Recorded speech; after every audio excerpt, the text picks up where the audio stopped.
So depreciation గురించి నేర్చుకున్నాము మనం సెక్షన్ 32. ద నెక్స్ట్ ఆస్పెక్ట్ వచ్చేసరికి సెక్షన్ 32 AD. ఇప్పుడు మనం నేర్చుకుంటున్న అన్ని కూడా ఏంటి, అలౌబుల్ ఎక్స్పెండిచర్ గురించి. 32, 36 లో అలౌబుల్ ఎక్స్పెండిచర్ లో general specific expenditure 32, 36, general expenditure ఎక్కడ ఉంది 37 అని చెప్పేసి మనం మాట్లాడుకున్నాం. అందులో 32 AD గురించి ఇప్పుడు మనం మాట్లాడుకుంటున్నాం. New plant and machinery notified backward areas in certain states అని చెప్పాడు. మనకి ఎడిషనల్ డిప్రిసియేషన్ గురించి మాట్లాడుకున్నాం. ఎడిషనల్ డిప్రిసియేషన్ లో మనకి ఎంత పర్సెంటేజ్ చెప్పారమ్మా?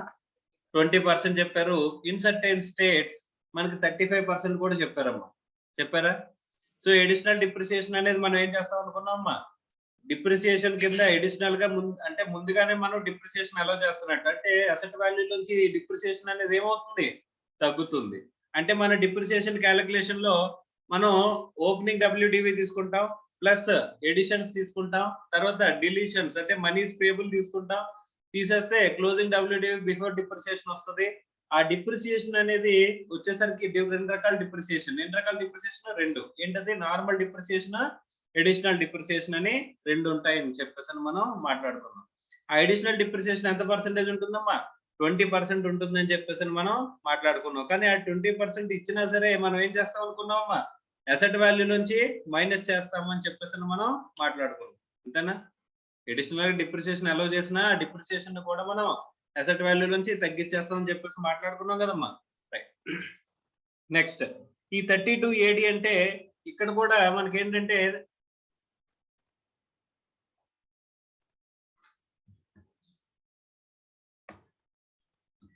నోటిఫైడ్ బ్యాక్వర్డ్ ఏరియాస్ అని చెప్పేసి చెప్తున్నాడమ్మా. సేమ్ నోటిఫైడ్ బ్యాక్వర్డ్ ఏరియాస్ అని చెప్పేసి అంటే మనం ఎడిషనల్ డిప్రిసియేషన్ లో 35% ఎక్కడెక్కడ అలౌ చేస్తారని చెప్పేసి చెప్పుకున్నామమ్మా. ఆంధ్రప్రదేశ్, బీహార్, తెలంగాణ, వెస్ట్ బెంగాల్ అని చెప్పేసి 4 స్టేట్స్ గురించి మాట్లాడుకున్నాం. ఇక్కడ కూడా సేమ్ 4 స్టేట్స్ గురించి మనకి చెప్తారు. ఎడిషనల్ డిప్రిసియేషన్ అనేది కొన్ని స్పెషల్ కేసెస్ లో మాట్లాడుకున్నాం, లైక్ షిప్స్ లేకపోతే ఎయిర్ క్రాఫ్ట్స్ కి సంబంధించి రాదు అని చెప్పేసి మాట్లాడుకున్నాం. అది ఖచ్చితంగా న్యూ ప్లాంట్ అండ్ మెషినరీ అయి ఉండాలని చెప్పేసి మాట్లాడుకున్నాం. అది అవుట్ సైడ్ ఇండియాలో కానీ ఇండియాలో కానీ మనం ఏం చేసి ఉండకూడదు, దాన్ని యూజ్ చేసి ఉండకూడదు అని చెప్పేసి మాట్లాడుకున్నాం. ఇలా బోల్డ్ అండ్ కండిషన్స్ చూసామమ్మా. ఎడిషనల్ డిప్రిసియేషన్ అనేది మనం క్లెయిమ్ చేయాలి అని చెప్పేసి అంటే, సో అలాంటిది ఈ సెక్షన్ కూడా ఇక్కడ ఏమన్నా స్పెషల్ గా ఏం చెప్తున్నాడు అనేది చూద్దాం. ఓకే, సో ఎలిజిబుల్ ఎస్ఎస్సి ఎవరంట? Any SSC setting up of undertaking or enterprise for a manufacture or production of any article or thing on or after 1/4/2015 అని అన్నారు. అమ్మ ఎడిషనల్ డిప్రిసియేషన్ చేయాలన్నా సరే న్యూ ప్లాంట్ అండ్ మెషినరీ మనం purchase చేయాలి. తర్వాత మనకి బిజినెస్ ఏమై ఉండాలి, manufacture are production of any article are thing. ఇక్కడ కూడా సేమ్ చెప్తున్నాడు. Okay, period of investment, acquisition and installation of a new asset between 1/4/2015 and 31st March 2020. So ఇక్కడ ఈ పీరియడ్ అయిపోయింది కాబట్టి ఇప్పటికైతే ఈ 32 AD అనేది రాదు. కానీ ఆ పీరియడ్ లో కనుక ఇన్స్టాల్ చేస్తే you will get a claim. ఇప్పుడున్న రన్నింగ్ ఇయర్ లోకి వస్తుందా ఇది? రాదు. ఎలిజిబుల్ ఇన్వెస్ట్మెంట్, ఎక్కడ SSC set up and undertaking or enterprise in the backward notified areas of by central government in the states of Andhra Pradesh, Bihar, Telangana, West Bengal. Same thing as like additional depreciation lo cheppina 4 states gurinche maatladutunnadamma. The SSC acquires and installs a new plant, new asset for the purpose of this undertaking or enterprise in the said backward areas. అంటే అక్కడ asset ని కొనాలి, install చేయాలి, అప్పుడు specify చేసిన period లో. మా quantum of deduction ఎంత ఇస్తున్నాడమ్మా? 15% of the actual cost of new asset acquired and install during the year. ఆ పక్కనే బ్రాకెట్ లో రాసుకోండి, no need to deduct it from the cost of the asset. మా డిప్రిసియేషన్ అనుకుంటే మనం ఏం చేస్తాం? అసెట్ వాల్యూలను తగ్గిస్తామా లేదా? ఎడిషనల్ డిప్రిసియేషన్ అయినా నార్మల్ డిప్రిసియేషన్ అయినా సరే మనం ఏం చేస్తాం? అసెట్ వాల్యూ నుంచి మైనస్ చేస్తాం. కానీ ఇక్కడైతే కనుక ఈ 32 AD లోది సంబంధించింది, 32 AD కి సంబంధించింది అయితే కనుక మనం ఏం చేయాల్సిన అవసరం లేదంటమ్మా, అసెట్ వాల్యూ నుంచి తగ్గించాల్సిన అవసరం లేదు. ఏ ఇయర్ లో క్లెయిమ్ చేస్తాం sir? Asset acquired and installed year లో. అండ్ ఏ పీరియడ్ లో చేస్తాం సార్ 1/4/2015 నుంచి 31st March 2020. కానీ ఇప్పుడు అది ఈ సెక్షన్ అనేది ఎఫెక్టివ్ లో లేదు. అర్థమవుతుందా? ఎందుకంటే ఇప్పుడు ఇన్స్టాల్ చేసాం అనుకో వస్తుందా? ఇయర్ లో ఇన్స్టాల్ చేసాం అనుకో వస్తుందా? లేదు. ఎందుకంటే ఎక్వైర్డ్ అండ్ ఇన్స్టాల్ అని ఎప్పుడు జరిగే పీరియడ్ 31st March 2020 కంటే ముందు జరిగే పీరియడ్ లో. ఓకేనా? రైట్. సో మీ క్వశ్చన్ లో కనుక ఈ పర్టికులర్ గా ఒక అసెట్ కొన్నాము అని చెప్పేసి అంటే కనుక అక్వైర్డ్ అండ్ ఇన్స్టాల్డ్ ఆ ఇయర్ ఏ ఇయర్ లో చెప్పాడో అది చూసుకోవాల్సిన అవసరం ఉంటుంది. ఓకేనా? మేజర్ గా చెప్పాలంటే ఈ సెక్షన్ అనేది ఎఫెక్టివ్ లో లేనట్టే. దీన్ని అడగడానికి ఛాన్సెస్ చాలా 0.0001% అండి. అర్థమైందా?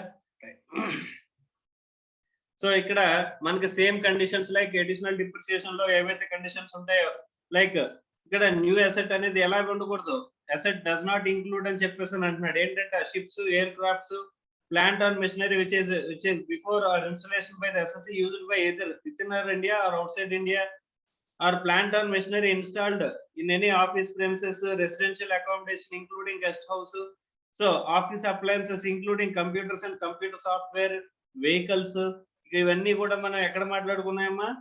So with respect to additional depreciation లో మనం కండిషన్స్ లో కొన్ని మాట్లాడుకున్నాం. అక్కడికి ఇక్కడికి 1 or 2 వేరియేషన్స్ అనేవి ఉంటాయి, కాకపోతే ఇక్కడే ఇంచుమించు ఒకేలా ఉంటాయి. ఓకే.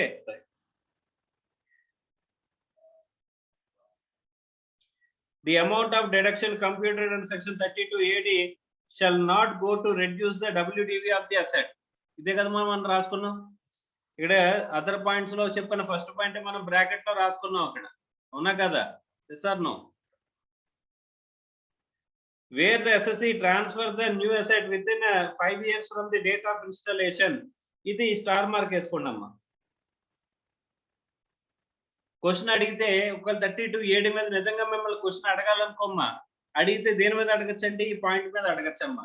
ఎందుకంటే ఇక్కడ 31st March 2020 లోపల ఒక అసెట్ కొన్నాం, అసెట్ ని ఎక్వైర్డ్ అండ్ ఇన్స్టాల్ చేసాం, దాని మీద 32 AD కింద మనం 15% ఆఫ్ ది యాక్చువల్ కాస్ట్ అనేది డిడక్షన్ తీసుకున్నాం అని చెప్పాడు.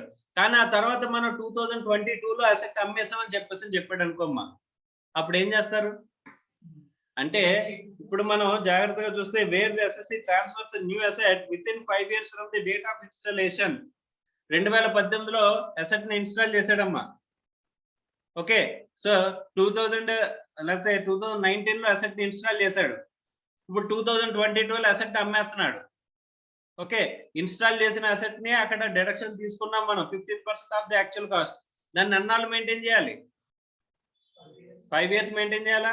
ఒకవేళ 5 years లోపల అమ్మేస్తే on which deduction has been allowed previously under section 32 AD, the amount allowed as deduction shall be taxable under the head PGBP in the previous year in which sale or transfer takes place. నువ్వు 5 ఏళ్లలో ఎప్పుడైనా సరే asset ని అమ్మేసావు అంటే కనుక అమ్మేసిన year లో ఏం చేస్తారంటమ్మా, నువ్వు అసెట్ ని కొన్నప్పుడు ఇన్స్టాల్ చేసినప్పుడు ఏదైతే నీకు 15% of the original cost deduction ఇచ్చారో ఆ డిడక్షన్ ఏం చేస్తారంటే ఇప్పుడు ట్యాక్స్బుల్ చేస్తారు. అర్థమైందా? అంటే ఈ ప్రొవిజన్ 2022 ఎండ్ అయిపోయింది కదా సార్, అయినా సరే ఎందుకు చెప్పాడు?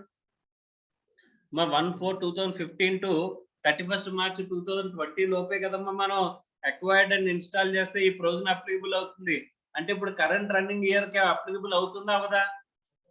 అవ్వదు. కాకపోతే క్వశ్చన్లు ఏం అడగచ్చు, అప్పుడు ఆ పీరియడ్ లో 32 AD క్లెయిమ్ చేశాడు, కానీ ఇప్పుడు ఏం చేస్తాడు 5 ఏళ్ళు అవ్వకముందే అసెట్ ని అమ్మేస్తున్నాడు అని చెప్పాడు అనుకోమ్మా, అప్పుడు మనం ఏం చెక్ చేసుకోవాలి?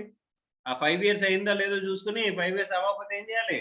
ఆ ఇయర్ లో మీకు ఎంతైతే ఎగ్జామ్షన్ అలౌ చేసే అదే డిడక్షన్ 32 AD ప్రకారం ఇచ్చాడో అది తీసుకొచ్చి ఇక్కడ ఏం చేస్తాము? ట్యాక్సిబుల్ చేసేస్తాము. అర్థమైందా? However, such taxability does not arise in case of transfer of new asset on account of amalgamation, demerger or business reorganization, provided the amalgamated company or resulting company or successor company does not transfer the new asset within 5 years from the date of installation. ఇప్పుడు suppose జాగ్రత్త చూడండి, amalgamation జరిగిందంట, ఏ కంపెనీలో మన వాళ్ళు claim చేశారు, ఈ deduction అనేది ఏ కంపెనీలో క్లెయిమ్ చేశారు? బి కంపెనీలో రెండు కలిపి మర్జర్ జరిగింది, amalgamation by merger, A B limited అని చెప్పేసి కొత్త కంపెనీ ఫామ్ అయింది. ఏ లిమిటెడ్ లో 2 years ఉన్నదంట. మనం క్లెయిమ్ చేసింది, మనం క్లెయిమ్ చేసిన అసెట్ అన్నాళ్ళు ఉంది, 2 years ఉంది. తర్వాత మనం కొత్త కంపెనీలోకి వెళ్ళిపోయింది. Is it recorded as transfer? మా ట్రాన్స్ఫర్ కింద భావిస్తే, ఒకవేళ ఈ కంపెనీ నుంచి ట్రాన్స్ఫర్ చేసినట్టుగా, ఏ కంపెనీ నుంచి ట్రాన్స్ఫర్ చేసినట్టుగా భావిస్తే అప్పుడు ఏం చేస్తారు? దాని మీద పీజీబీపీలో ట్యాక్స్ చేస్తారా చేయరా? 2019లో మీరు ఒక అసెట్ కొన్నారు, ఇన్స్టాల్ చేశారు, దాని మీద 32AD ప్రకారం 15% డిడక్షన్ తీసుకున్నారు. ఓకే, 2 years అయింది. తర్వాత అమాల్గమేషన్ జరిగింది, ఇంకో కంపెనీతో మీరు అమాల్గమేషన్ లోకి వెళ్ళారు. వెళ్తే ఈ అసెట్లన్నీ కూడా అమాల్గమేషన్ కొత్త కంపెనీలోకి వెళ్ళిపోతే వెళ్ళిపోవా? అంటే మీరు ట్రాన్స్ఫర్ చేసినట్టేనా కొత్త కంపెనీకి? అంటే నాట్ రికార్డెడ్ యాజ్ ట్రాన్స్ఫర్ అంటున్నాడు. ఒకవేళ ట్రాన్స్ఫర్ కింద రికార్డ్ చేస్తే ఏం చేస్తారు? ట్యాక్స్ చేస్తారు. ఒకవేళ ట్రాన్స్ఫర్ కింద రికార్డ్ చేయట్లేదు కాబట్టి ఇప్పుడు ఏం చేయాలంట? కొత్త కంపెనీకి కండిషన్ అనేది కంటిన్యూ అవుతుందా? మా పాత కంపెనీ ఏ లిమిటెడ్ కంపెనీకి కండిషన్ ఉంది 5 years మెయింటైన్ చేయాలని. ఇప్పుడు ఆ అసెట్ ఏబి లిమిటెడ్కి వెళ్ళిపోతుంది కొత్త కంపెనీకి. ఇప్పుడు ఏబి లిమిటెడ్ 5 years మెయింటైన్ చేయాల్సిన అవసరం ఉందా? 5 years లేకపోతే రిమైనింగ్ బ్యాలెన్స్ పీరియడా? ఎందుకమ్మా రిమైనింగ్ బ్యాలెన్స్ పీరియడ్? ఎందుకు అంటే అక్కడ from the date of installation అని అన్నాడు. From the date of installation అంటే ఇన్స్టాలేషన్ ఎప్పుడు జరిగింది? ఏ లిమిటెడ్ లో ఉన్నప్పుడే కదమ్మా జరిగింది. అలాంటప్పుడు ఏబి లిమిటెడ్ కింద మారినా సరే అప్పుడు ఎక్కడి వరకు? Up to 5 years. ఈ అక్కడ అమాల్గమేషన్, డిమర్జర్ లాంటివి జరిగితే అవి కన్సిడర్ చేయకుండా అమాల్గమేషన్ జరగలేనట్టుగానే భావించి ఎన్నాళ్ళమ్మా 5 years చూసుకోవాలి. అంటే కొత్త కంపెనీ ఏదైతే అమాల్గమేటెడ్ కంపెనీ ఏదైతే వస్తుందో ఆ అమాల్గమేటెడ్ కంపెనీ పాత బ్యాలెన్స్ ఇయర్స్ ఏం చేయాలి? కంటిన్యూ చేయాలి. అర్థమైందా? ఇప్పుడు కొత్త కంపెనీ ఏం చేసింది? ఇంకో సంవత్సరం తర్వాత అమ్మేసిందంట. పాత కంపెనీలో ఎన్నాళ్ళు ఉంది? 2 years ఉంది. కొత్త కంపెనీలో ఎన్నాళ్ళు ఉంది? 1 year ఉంది. ఆ తర్వాత అమ్మేశారంట. అంటే 5 years కంప్లీట్ అయినట్ట? లేకపోతే ఈ కంపెనీకి సంబంధం లేదా? ఈ కంపెనీ క్లెయిమ్ చేసుకోలేదు కదా. అంటే 5 years అనేది బ్యాలెన్స్ పీరియడ్ ఆఫ్ 5 years అనేది ఎవరు కంటిన్యూ చేయాలి? కొత్త కంపెనీ. ఒకవేళ కొత్త కంపెనీ కనుక కంటిన్యూ చేయలేదనుకోమ్మా ఏం చేస్తారంట? సో తీసుకెళ్లి కొత్త కంపెనీ చేతుల్లో ట్యాక్సబుల్ చేసేస్తారంట. అర్థమైందా? అసలు ఈ ప్రొవిజన్ ఎందుకు అనేది ఉంది అని చెప్పేసి ఈ పాయింట్ మీద ఉంది. ఎందుకంటే 2020 వరకు ఉన్న మీరు తీసుకున్న డిడక్షన్ ని కావాలనుకుంటే ఏం చేయొచ్చు? మధ్యలో ఒక 5 years లో అసెట్ అమ్మేశారు అనుకోమ్మా, 5 years లో అసెట్ అమ్మితే ఈ ప్రొవిజన్ అప్లికబుల్ అవుతుందని తెలియాలా అవసరం లేదా? సో అందుకోసం అని చెప్పేసి 32AD గురించి మీకు క్లియర్ గా చెప్తాడు. 32AD క్లెయిమ్ చేస్తే నెక్స్ట్ 5 years వరకు ఏం చేయాలి? అసెట్ ని అమ్మడానికి లేదు. అమ్మేస్తే ఏం చేస్తున్నాడు? ట్యాక్సబుల్ చేస్తాడు. ఎంత ట్యాక్సబుల్ చేస్తాడు? మీరు ఇంతకుముందు ఎంతైతే డైరెక్షన్ తీసుకున్నారో అంత ట్యాక్సబుల్ చేస్తాడు. సో ఒకవేళ అమాల్గమేషన్ లాంటివి జరిగితే దాన్ని ట్రాన్స్ఫర్ కింద రికార్డ్ చేయరు.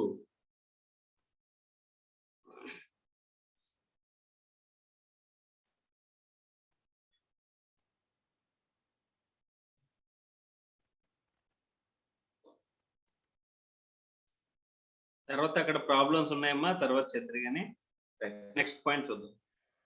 మనకి అలౌబుల్ డిడక్షన్స్ గురించి మనం మాట్లాడుకుంటే, అలౌబుల్ ఎక్స్పెండిచర్ గురించి మనం మాట్లాడుకుంటే ఎక్కడి నుంచి స్టార్ట్ చేసాం? 30 నుంచి 36 వరకు అని చెప్పేసి అనుకున్నాం స్పెసిఫిక్. జనరల్ ఏమో 37 అనుకున్నాం. అందులో స్టార్టింగ్ 30తో మొదలెట్టాం. సెక్షన్ 30 దేంతో మొదలెట్టాం? బిల్డింగ్ రిలేటెడ్ ఎక్స్పెండిచర్ అన్నాం. 31 ఏమో మెషినరీ రిలేటెడ్ ఎక్స్పెండిచర్ అన్నాం. 32 ఏమో డిప్రిసియేషన్ అని చెప్పేసి చెప్పాం. సో 32AD ఏమో అక్కడ specific deduction with respect to మనకేమన్నారు? Special category states. Okay, special category status కాదు, అంటే కొన్ని స్టేట్స్ లో న్యూ ప్లాంట్ అండ్ మెషినరీ కనుక అక్విజిషన్ అండ్ ఇన్స్టాలేషన్ జరిగితే కనుక అప్పుడు మనకి ఏం చెప్పారు? నోటిఫైడ్ బ్యాక్వర్డ్ ఏరియాస్ లో కనుక జరిగితే కనుక అప్పుడు మనం ఇచ్చే అడిషనల్ డిడక్షన్ అయినా అసెట్ వాల్యూలను తగ్గిస్తామా? అసెట్ వాల్యూలోంచి తగ్గించని అడిషనల్ డిడక్షన్ అనేది ఇస్తాము అని చెప్పారు. అవునా? 32AD చూసాం. ఇప్పుడు మనం చూడబోయే నెక్స్ట్ సెక్షన్ ఏంటంటే 35 very very important scientific research. ఇప్పుడు సైంటిఫిక్ రీసెర్చ్ అనేది ఇంపార్టెంటా కాదా? ఇంపార్టెంట్ ఎందుకు అని చెప్పేసి అంటే ఇప్పుడు కొత్త ప్రోడక్ట్ అనేది మనకి ఎగ్జిస్టెన్స్ లోకి రావాలి అంటే కనుక ఖచ్చితంగా ఏం రావాలి? ఏం జరగాలి? సైంటిఫిక్ రీసెర్చ్ జరగాల. ఉన్నవి డెవలప్ అవ్వాలన్నా, మన దగ్గర ఉన్న ప్రోడక్ట్ డెవలప్ అవ్వాలన్నా, లేదా కొత్త ప్రొడక్ట్స్ అనేవి రావాలన్నా ఖచ్చితంగా ఏం జరిగి ఉండాలి అక్కడ? సైంటిఫిక్ రీసెర్చ్ అనేది జరగాలి. మీరు చిన్నప్పుడు 10th క్లాస్‌లో ఉండేటప్పుడు ఇప్పుడు ఉన్న ప్రొడక్ట్స్ కి ఇప్పుడున్న ప్రొడక్ట్స్ కి డిఫరెన్షియేషన్ చూసారా? 10th క్లాస్‌లో ఉన్నప్పుడు ఫోన్స్ ఎలా ఉన్నాయి? ఇప్పుడు ఫోన్స్ ఎలా ఉన్నాయి? అడ్వాన్స్‌డ్ గా మారిపోయినాయా? అడ్వాన్స్‌డ్ గా మారాలంటే అక్కడ ఖచ్చితంగా ఏం జరిగి ఉండాలి? సైంటిఫిక్ రీసెర్చ్ అనేది జరగాలి. మరి సైంటిఫిక్ రీసెర్చ్ అనేది వెరీ ఇంపార్టెంట్ ఆస్పెక్టే కదా బిజినెస్ లో. ఒక న్యూ ప్రొడక్ట్ అనేది రావాలంటే ఎగ్జిస్టెన్స్ లోకి ఖచ్చితంగా ఏం జరగాలి? సైంటిఫిక్ రీసెర్చ్ జరగాలి. మరి సైంటిఫిక్ రీసెర్చ్ ఇంపార్టెంటా కాదా? మరి సైంటిఫిక్ రీసెర్చ్ గవర్నమెంట్ ఎంకరేజ్ చేయాలా అవసరం లేదా? మరి గవర్నమెంట్ ఎంకరేజ్ చేయాలంటే ఎలా ఎంకరేజ్ చేస్తది? If what ever you do with respect to scientific research మీరు చేయాల్సింది చేయండి, మేమేం చేస్తాం మొత్తం కూడా ఎక్స్పెండిచర్ కింద అలౌ చేస్తాము అని చెప్పేసి ఎంకరేజ్ చేస్తున్నారంట. ఏం సార్? ఏ expenditure sir? Including capital expenditure. ఏంటంట? సైంటిఫిక్ రీసెర్చ్ కి మనం ఏదైనా క్యాపిటల్ ఎక్స్పెండిచర్ వాడితే, క్యాపిటల్ అసెట్ వాడితే కనుక మళ్ళీ మన అసెట్స్ లోకి దాని వాల్యూ దాన్ని తీసుకొస్తే దాని అసెట్ వాల్యూ ఎంత తీసుకోవాలని చెప్పేసి మనం మాట్లాడుకున్నాం. కాస్ట్ ఆఫ్ ది అసెట్ గురించి మాట్లాడుకున్నప్పుడు మనం మాట్లాడుకున్నాం లేదమ్మా? యాక్చువల్ కాస్ట్ ఎంత తీసుకోవాలని చెప్పేసి అంటే, if all asset used in scientific research is brought in to business, అలాంటప్పుడు మనం దాని వాల్యూ ఎంత తీసుకోవాలని చెప్పేసి చెప్పారు? నిల్. ఎందుకు? ఆల్రెడీ 35 లో మొత్తం ఎక్స్పెండిచర్ అంతా కూడా ఏం చేసేవారు? మీకు అలౌ చేసేసారు. చేశారు చేయలేదా? ఎక్స్పెండిచర్ కింద అలౌ చేస్తారు కదమ్మా. సో అలా ఎక్స్పెండిచర్ కింద అలౌ చేసేసారు కాబట్టి మళ్ళీ ఏం చేయాల్సిన అవసరం లేదు.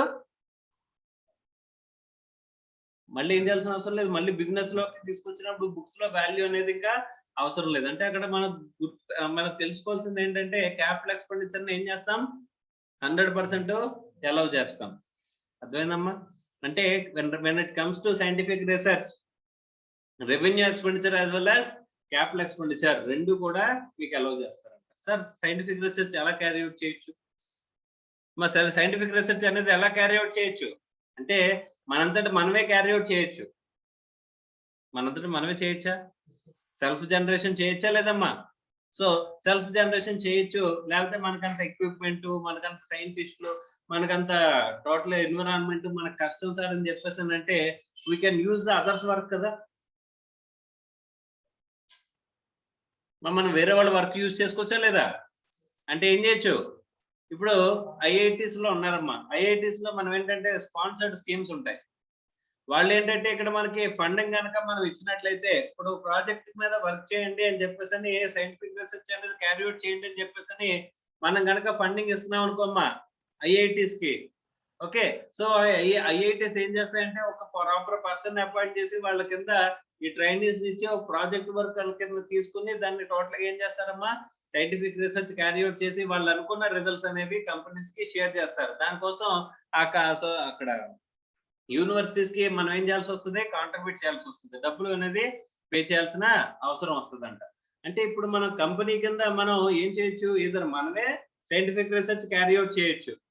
ఆ ఎక్విప్మెంట్ అది అంతా కూడా మనం తీసుకోవడం, మనం చేయడం, మళ్ళీ సైంటిస్టులు తీసుకోవడం, కొత్తగా మళ్ళీ రిక్రూట్మెంట్ చేసుకోవడం, ఈ బాధ అంతా ఎందుకు అని చెప్పేసి అనుకుంటే ఆల్రెడీ రెడీమేడ్ గా మనకి ఈ యూనివర్సిటీస్ అయ్యి ఉన్నాయని చెప్పేసి అనుకుంటే కనుక వాళ్ళకి ఏం చేయొచ్చు? కాంట్రిబ్యూషన్స్ అనేవి చేయొచ్చమ్మా. అవునా? అలా కాంట్రిబ్యూట్ చేసినా సరే వాళ్ళకి కావాల్సిన రిజల్టే కదా. ఆ రిజల్ట్ అనేది వస్తుందా రాదా? Yes or no? సో వస్తుంది. కాబట్టి మనం మనం ఏం చేయొచ్చమ్మా? సైంటిఫిక్ రీసెర్చ్ ని మనమే క్యారీ అవుట్ చేయొచ్చు, లేదా మనం ఎవరికైనా కాంట్రిబ్యూట్ చేయొచ్చు. సార్ ఒక కంపెనీ ఉంది సార్, ఆ కంపెనీ ఏంటంటే స్పెసిఫిక్ గా మొత్తం అంతా కూడా సైంటిఫిక్ రీసెర్చ్ క్యారీ అవుట్ చేసే కంపెనీ అంట. అలాంటి సైంటిఫిక్ రీసెర్చ్ క్యారీ అవుట్ చేసే కంపెనీకి మనం కాంట్రిబ్యూట్ చేయొచ్చా సార్?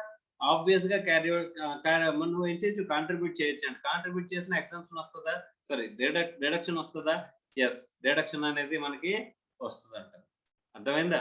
సో మనకి సైంటిఫిక్ రీసెర్చ్ ఎక్స్పెండిచర్ ఎన్ని రకాలు? ఏంటది? ఓన్ గా మనం చేసే, ఓన్ గా క్యారీ అవుట్ చేసే సైంటిఫిక్ రీసెర్చ్. రెండోది ఏంటి? కాంట్రిబ్యూషన్. ఎవడో చేస్తుంటే దానికి మనం ఏం చేస్తున్నామమ్మా? కాంట్రిబ్యూషన్ చేస్తే కనుక. అర్థమైందా? Is it clear or not? Right. So ఒకసారి expenditure on scientific research section 35 చూడమ్మా. సో సైంటిఫిక్ రీసెర్చ్ అనేది ఒక చిన్న డెఫినేషన్ చెప్తాడు. ఇప్పుడు మనకి డెఫినేషన్ అనేది అవసరం లేదు.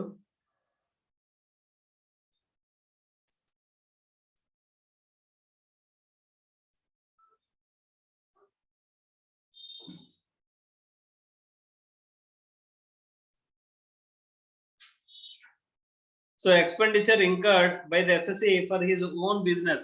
ఎవరు ఇంకర్ అవుతున్నారమ్మా? ఎస్ఎస్సిఏ ఎక్స్పెండిచర్ ఇంకర్ అవుతున్నాడు. ఓకే, దేనికోసం? వాడి సొంత బిజినెస్ కి. అప్పుడు మరి దాన్ని ఏమంటారు? మనందరం మనమే క్యారీ అవుట్ చేసుకోవడాన్ని ఏమంటారు? ఇన్ హౌస్ రీసెర్చ్ అంటారు. ఏమంటారు? In house research. In all cases of in house research deduction shall be 100% of the following expenses. ఎంత ఇస్తాడంటమ్మా? 100% ఆఫ్ ది ఎక్స్పెండిచర్స్ ఇస్తాడంట. ఏంటవి? Revenue expenditure and capital expenditure. Okay, on scientific research incurred during the year. మీరు జాగ్రత్తగా చూస్తే revenue expenditure and capital expenditure అంటున్నాడమ్మా. Capital expenditure కూడా ఎలా చేస్తాడా? మనం ఇంతకు ముందు కూడా మాట్లాడుకున్నాం. సైంటిఫిక్ రీసెర్చ్ దగ్గరకు వచ్చేసరికి క్యాపిటల్ ఎక్స్పెండిచర్ కూడా ఎలా చేస్తాడు అని చెప్పేసి అని. Other than the cost of acquisition of land. ఇది స్టార్ మార్క్ వేసుకోండి. ఎందుకని చెప్పేసానంటే ల్యాండ్ కాస్ట్ మాత్రం మీకు ఎక్స్పెండిచర్ కింద ఎలా చేసే పరిస్థితి లేదు. అర్థమైందా? ల్యాండ్ కాస్ట్ తీసేసి మిగిలిన ఎక్స్పెండిచర్ అంతా సార్ బిల్డింగ్ కట్టాను సార్. దేనికోసం కట్టావు? Scientific research sir. Okay, allowed. Okay, so equipment కొన్నాను సార్. అలౌడ్. సార్ ఈ సైంటిస్టుల్ని ఎంప్లాయీస్ ని నేను మూవ్ చేయడానికి బస్సెస్ కొన్నాను సార్. Capital expenditure allowed. అంతా కూడా ఏం చేస్తారు? P&L లో ఎక్స్పెండిచర్ కింద మీకు క్లెయిమ్ చేస్తారు. P&L ఎక్స్పెండిచర్ కింద క్యాపిటల్ ఎక్స్పెండిచర్ కింద లెవీ చేసేస్తారంట. అర్థమైందా? Is it clear or not? Right. Any expenditure incurred during the 3 years immediately preceding the commencement of business, being the salary to employees or purchase of materials used in scientific research or any capital expenditure except the cost of acquisition of any land to the extent allowed by a specific authority shall be allowed as a deduction in the year of commencement of business అని చెప్పేసి అంటున్నారు. అమ్మా, commencement of business జరిగిన year లో expenditure కింద allow చేస్తాం అంటున్నారు. కానీ దేని గురించి మాట్లాడుతున్నారమ్మా? దేని గురించి మాట్లాడుతున్నారు అమ్మా? సైంటిఫిక్ రీసెర్చ్ కి సంబంధించిన ఎక్స్పెండిచర్ అలౌ చేస్తాను అన్నాను కదా అని చెప్పేసి అని ఎప్పుడో నేను పుట్టినప్పుడు సైంటిఫిక్ రీసెర్చ్ స్టార్ట్ చేశాడంట. ఇప్పటికీ నేను ఇంత పెరిగి పెద్ద ఇంత అయ్యాను కానీ ఇంకా ప్రోడక్ట్ అనేది కనిపెట్టలేదంట. ఇంకా ఏం చేస్తున్నాడు? సైంటిఫిక్ రీసెర్చ్ జరుగుతూనే ఉందంట. ఓకే, ఇప్పుడు ఎక్స్పెండిచర్ అనేది అలౌ చేసుకుంటాను వెళ్తాడా సార్ 100% అను? ఏమైనా డెడ్ లైన్ అయినా ఉంటుందా? అంటే ఇప్పుడు ఇక్కడ చెప్పింది ఏంటమ్మా? డెడ్ లైన్ గురించే చెప్పాడంట. డెడ్ లైన్ ఏంటి? ఎందుకని డెడ్ లైన్ ఏంటి? 3 years. 3 years ఎక్కడి నుంచి అమ్మా? మనం ఏ ఇయర్ లో కనుక బిజినెస్ కమెంట్స్ చేస్తే దాని నుంచి ప్రిసీడింగ్ 3 years కి సంబంధించిన ఎక్స్పెండిచర్ మాత్రమే మీకు అలౌ చేస్తాను అంటున్నాడు. సో అంటే రివర్స్ లో మాట్లాడుకుంటే మీరు మీరు సైంటిఫిక్ రీసెర్చ్ క్యారీ అవుట్ చేయడం స్టార్ట్ చేసిన ఎన్ని ఇయర్స్ లోపు మీరు ఇచ్చేసేయాలమ్మా? కమెన్స్మెంట్ ఆఫ్ బిజినెస్ ఎప్పుడు చేయాలి? 3 years. అంటే ఈ ఎక్స్పెండిచర్ మాత్రమే అలౌ చేస్తాడంట. అర్థమైందా? సో కమెన్స్మెంట్ ఆఫ్ బిజినెస్ ఎప్పుడు జరిగింది? అక్కడ ఎగ్జాంపుల్ ఎప్పుడు చూడమ్మా. అక్కడ కమెన్స్మెంట్ ఆఫ్ బిజినెస్ అనేది ఎప్పుడు జరిగింది? సో 18/11/2020. సో ఇప్పుడు అంటే ఎన్ని ఇయర్స్ లోపు మన ఎక్స్పెండిచర్ మనం క్లెయిమ్ చేసుకోవచ్చు? అక్కడ నుంచి ప్రిసీడింగ్ 3 years. 3 years కి సంబంధించిన ఎక్స్పెండిచర్ మాత్రం మనం క్లెయిమ్ చేసుకుంటాం. అంటే సైంటిఫిక్ రీసెర్చ్ ఎన్నాళ్ళైనా సరే మనకి ఎలా చేస్తారా? ఎన్నాళ్ళైనా ఎలా చేస్తాడా? 10 ఏళ్ళైనా సరే సైంటిఫిక్ రీసెర్చ్ అంతా అక్యుములేట్ చేసి మనం క్లెయిమ్ చేసుకోవచ్చు అసలు? Yes or no? సో ఇక్కడ మనకి 3 years లోపు అంటే మనం స్టార్ట్ చేసిన సైంటిఫిక్ రీసెర్చ్ స్టార్ట్ చేసిన 3 years లోపు మనం ఏం చేయాలి? ఒక ప్రోడక్ట్ ని కనిపెట్టేసి మనం కమెన్స్మెంట్ ఆఫ్ ప్రొడక్షన్ కూడా స్టార్ట్ చేసాం. Okay, right. అలా కాకుండా సార్ నేను ఖర్చు పెట్టాలనుకోవట్లేదు, ఇన్ హౌస్ ఖర్చు పెట్టాలని నేను అనుకోవట్లా. ఇన్ హౌస్ రీసెర్చ్ కి నేను ఖర్చు పెట్టాలని అనుకోవట్లేదు, నేనేం చేస్తున్నానంట కాంట్రిబ్యూట్ చేస్తున్నానంట, వేరే వాడికి కాంట్రిబ్యూట్ చేస్తున్నానంట. కాంట్రిబ్యూట్ చేసేటప్పుడు ఏం చేస్తున్నాడమ్మా 100% of any expenditure on the scientific research, in house research and development facility shall be allowed in the case of companies engaged in the business of biotechnology or any business of manufacture or production of any article or thing other than those specified in the 11th schedule అని చెప్పేసని చెప్పాడు. కింద 11th schedule లో specified items ఇచ్చేటవి కాకుండా అని చెప్పేసి మనకి చెప్తున్నాడు. ఇక్కడికి వచ్చేసరికి మనం కాంట్రిబ్యూట్ చేద్దాం అనుకున్న చోట ఇక్కడ ఏమంటున్నాడు చూడండి, expenditure on the cost of the land or building is not allowed as deduction అని చెప్పేసి చెప్తున్నాడు. అంటే ఇక్కడ కాస్ట్ ఆఫ్ ల్యాండ్ కి ఏమో మనం ఫస్ట్ ఇన్ హౌస్ లో కాస్ట్ ఆఫ్ ల్యాండ్ కి అలౌ చేసామా, ఇక్కడ మన కాంట్రిబ్యూషన్ టైంలో కూడా మనకు వచ్చేసరికి ఏమొచ్చింది, కాస్ట్ ఆఫ్ ల్యాండ్ తో కూడా కొత్తగా ఒకటి యాడ్ అయింది. ఏంటిది?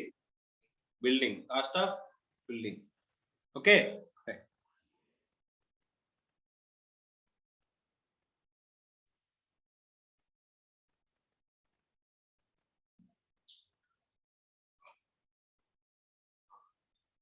ఇంతకుముందు కాంట్రిబ్యూషన్ చేస్తే కనుక మనకి 100కి 200% ఇచ్చేవారమ్మా. అంటే 100 రూపాయలు స్పెండ్ చేస్తే వాళ్ళు ఎంత ఎక్స్పెండిచర్ ఇచ్చేవారు, 200 రూపీస్ ఎక్స్పెండిచర్ అనేది మీకు P&L లో క్లెయిమ్ చేసుకోవడానికి అవకాశం ఇచ్చేవారు. ఇప్పుడు అంతా కూడా ఏమైంది, అంతా కూడా 100%. అంటే 100% మీన్స్ వాట్,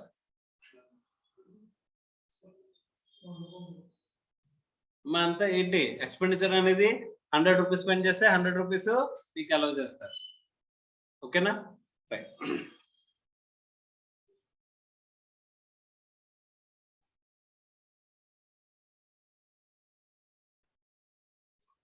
మా అక్కడ మధ్యలో ఒక కంపెనీ గురించి మాట్లాడి చూడండి టేబుల్లో. మా రీసెర్చ్ అసోసియేషన్ సైంటిఫిక్ రీసెర్చ్ అక్కడ ఎంత పర్సెంటేజ్ ఇస్తాడు, ఒక రీసెర్చ్ అసోసియేషన్ కి ఇస్తే కనుక 100.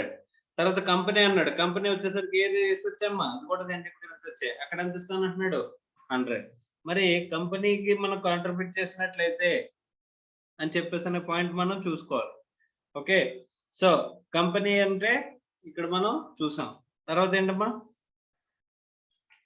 National laboratory university or Indian Institute of Technology IIT or specified person, ఇక్కడ ఏమొస్తుందమ్మా 100% ఎక్స్పెండిచర్ అలౌ చేస్తానని చెప్పేసి చెప్పాడు. సో ఇక్కడ కంపెనీ అన్నాడు కదమ్మా, కంపెనీకి ఉండాల్సిన కొన్ని లక్షణాలు చెప్పినట్టు చూడండి.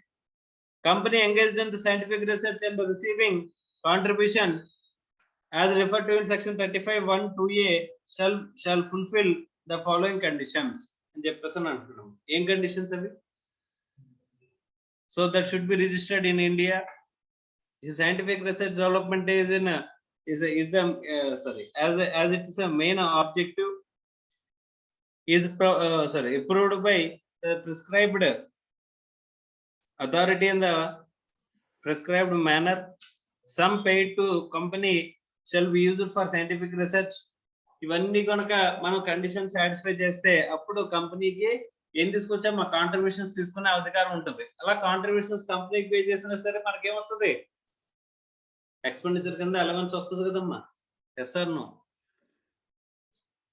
నెక్స్ట్,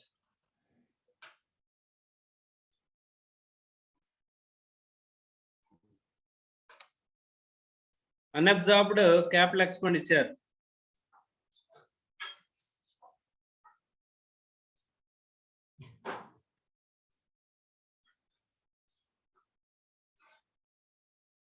ఇక్కడ మీరు చూస్తే కనుక అన్అబ్జార్బ్డ్ క్యాపిటల్ ఎక్స్పెండిచర్ అంటే ఎక్కడో విన్నాం కదా వర్డ్, అన్అబ్జార్బ్డ్ డిప్రిసియేషన్ అని చెప్పేసి అని. అవునా? అన్అబ్జార్బ్డ్ డిప్రిసియేషన్ అంటే ఏం చేశారమ్మా, క్యారీ ఫార్వర్డ్ చేసి సెట్ ఆఫ్ చేశారు. ఏ హెడ్ ఆఫ్ ఇన్కమ్ నుంచి? Salaries, salaries, casual income.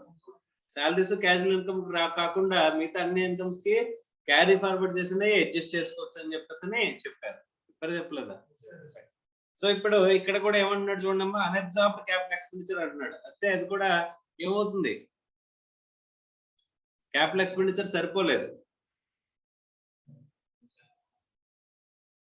మన ప్రాఫిట్ 5 లక్షలు చూపిస్తే ఒక అసెట్ కొన్నామంట, అసెట్ క్యాపిటల్ ఎక్స్పెండిచర్ లోకి వస్తుంది. ఓకే, అసెట్ ఎంత కొన్నామంట, 3,50,000 కొన్నామంట. అంటే మన ప్రాఫిట్ ఎంత ఉంది, 3 lakhs ఉంది. అసెట్ ఎంత కొన్నాం 3,50,000 కొన్నాం అంటే అక్కడ అన్అబ్జార్బ్డ్ క్యాపిటల్ ఎక్స్పెండిచరే కదా అది అంటే క్యాపిటల్ ఎక్స్పెండిచర్ P&L వేయడం వల్లే కదా నార్మల్ గా క్యాలిక్యులేట్ చేస్తే ప్రాఫిట్ ఎంత వచ్చింది 3 lakhs ఈ క్యాపిటల్ ఎక్స్పెండిచర్ తీసుకెళ్ళి ఏం చేసావు P&L లో వేసావు P&L వేయడం వల్ల ఎంత వచ్చింది మా ఎంత వస్తుంది 50,000 లాస్ వస్తుంది 50,000 లాస్ ని ఇక్కడ భరించగలిగిందా అంటే అది లేకపోతే కనుక ఈ డిప్రిసియేషన్ ఇక్కడ మనకి సైంటిఫిక్ క్యాపిటల్ ఎక్స్పెండిచర్ లేకపోతే ప్రాఫిట్ లోనే కదా ఉండేది ఈ క్యాపిటల్ ఎక్స్పెండిచర్ వేసిన తర్వాత లాస్ వచ్చింది అంటే దీన్ని ఏమనొచ్చు అన్అబ్జార్బ్డ్ క్యాపిటల్ ఎక్స్పెండిచర్ అన్న ఓకే అన్అబ్జార్బ్డ్ క్యాపిటల్ ఎక్స్పెండిచర్ నుంచి పాయింట్ చదవండి ఏం చెప్తున్నాడు any unabsorbed capital expenditure under this section in the current year shall be treated as in the same manner as that of the unabsorbed depreciation అంటే అక్కడ unabsorbed capital expenditure equal to ఏం రాయొచ్చు equal to ఏం రాయొచ్చు unabsorbed depreciation right unabsorbed capital expenditure equals to unabsorbed depreciation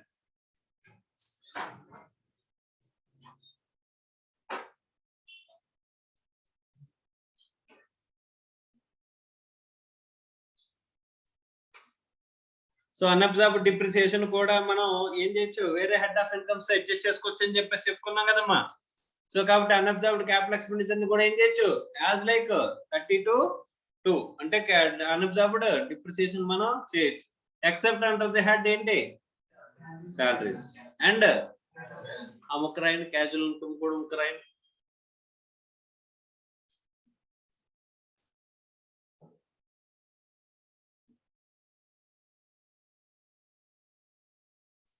next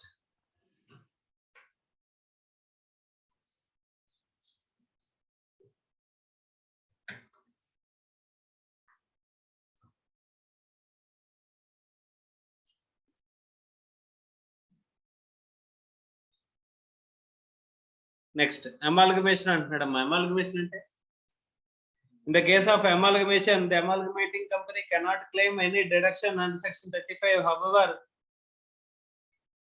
the amalgamated company can avail the deduction under section 35 అంటే ఏమంటున్నాడమ్మా amalgamation జరిగితే amalgamation సంబంధించిన ఏమంటున్నాడు క్లెయిమ్ అనేది ఏమంటున్నాడమ్మా deduction under section 35 however no depreciation however the amalgamated company can avail the deduction under section 35 అని చెప్పేసని చెప్తున్నాడు ఓకేనా నెక్స్ట్ నో డిప్రిసియేషన్ మనకి అసెట్ వాల్యూ ఎంత కనిపిస్తుంది 0 బై డిప్రిసియేషన్ ఎంత వస్తుంది 0 కదమ్మా సో కాబట్టి డిప్రిసియేషన్ ఉండే అవకాశం ఉందా దీనికి next sale of an asset used for scientific research sale of an asset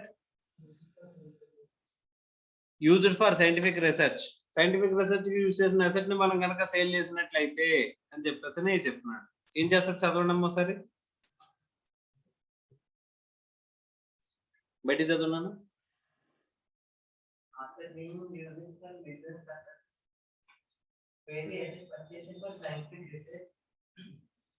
is used in the business after it ceases to be used for such things. The actual cost of the asset being included in the relevant block of assets shall be taken as nil. This is in view of fact that the full amount has been allowed as deduction under section 35 at the time of purchase and put to use for scientific research. If this asset is later sold, the money payable shall be deducted from the block in which such asset was earlier included. That is, after it ceases to be used in scientific research. So ఇది asset కనుక sale చేస్తే ఇది ఏ black లోకి వస్తుందో ఆ వాల్యూలో change చేయాలంట minus చేయాలి sir అసలు మనం ఎక్స్పెండిచర్ క్లెయిమ్ చేయం కదా సార్ దీనికి ఎక్స్పెండిచర్ క్లెయిమ్ చేస్తాం లేదు కదమ్మా ఇక్కడ ఎక్స్పెండిచర్ అంతా కూడా P&L కి వెళ్ళిపోతుంది కాబట్టి ఇక్కడ మనకి అసెట్ వాల్యూ ఎంత కనిపిస్తుంది నిల్ ఓకే సో అక్కడ మనీస్ పేబుల్ అంటే అసెట్ వాల్యూ అసెట్ బ్లాక్ లోంచి మనం ఏం చేయాలి బ్లాక్ లో అసెట్ కనిపిస్తుంది కానీ అసెట్ వాల్యూ ఉండదు దీనికి అంతేనా? మిషనరీస్ ఎన్ని ఉన్నాయంటే సైంటిఫిక్ రీసెర్చ్ వాడిన మిషనరీని ఇక్కడ తీసుకొచ్చాం సార్ అంటే ఈ సైంటిఫిక్ రీసెర్చ్ కి సంబంధించిన అసెట్ ని అంతటిని కూడా మనం ఏం చేస్తాం 100% ఎక్స్పెండిచర్ కింద వేసేస్తాం. అవునా? సో ఇక్కడ మళ్ళీ మనం ఈ బ్లాక్ లో తీసుకొచ్చిన తర్వాత ఏం చేయాలి?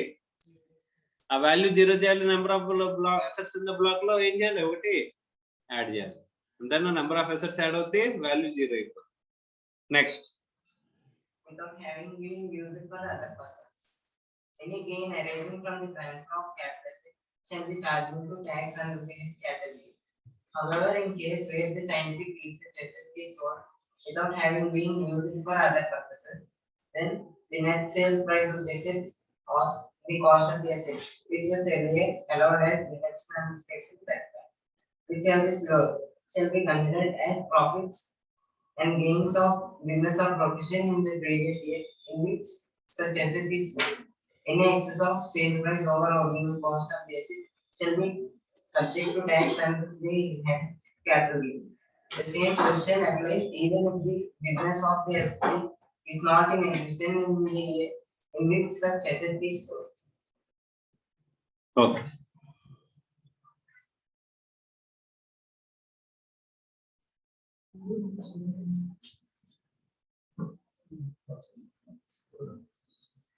సో ఇక్కడ మొత్తానికి అసెట్ అమ్మేస్తే కనుక మనకి ఏం చేస్తారమ్మా? వాల్యూ అనేది ఆల్రెడీ P&L ఎక్స్పెండిచర్ కింద వేస్తాం కాబట్టి మొత్తం సేల్ వాల్యూని ఇక్కడ క్యాపిటల్ గెయిన్ కింద మనం కన్సిడర్ చేయాల్సిన అవసరం ఉంటుంది. ఎందుకంటే 100% ఎక్స్పెండిచర్ అంతా ఏం చేస్తావు? P&L లో చార్జ్ చేస్తారు. Okay right. తర్వాత ఇల్లస్ట్రేషన్స్ ఉన్నాయేమో, ఇల్లస్ట్రేషన్స్ తర్వాత చేద్దరు కానీ. So next comes to 35 AD. So ఇది 35 AD కూడా స్టార్ మార్క్ వేసుకోండి అమ్మా. ఎక్కువగా అడిగే పాయింట్ ఇది.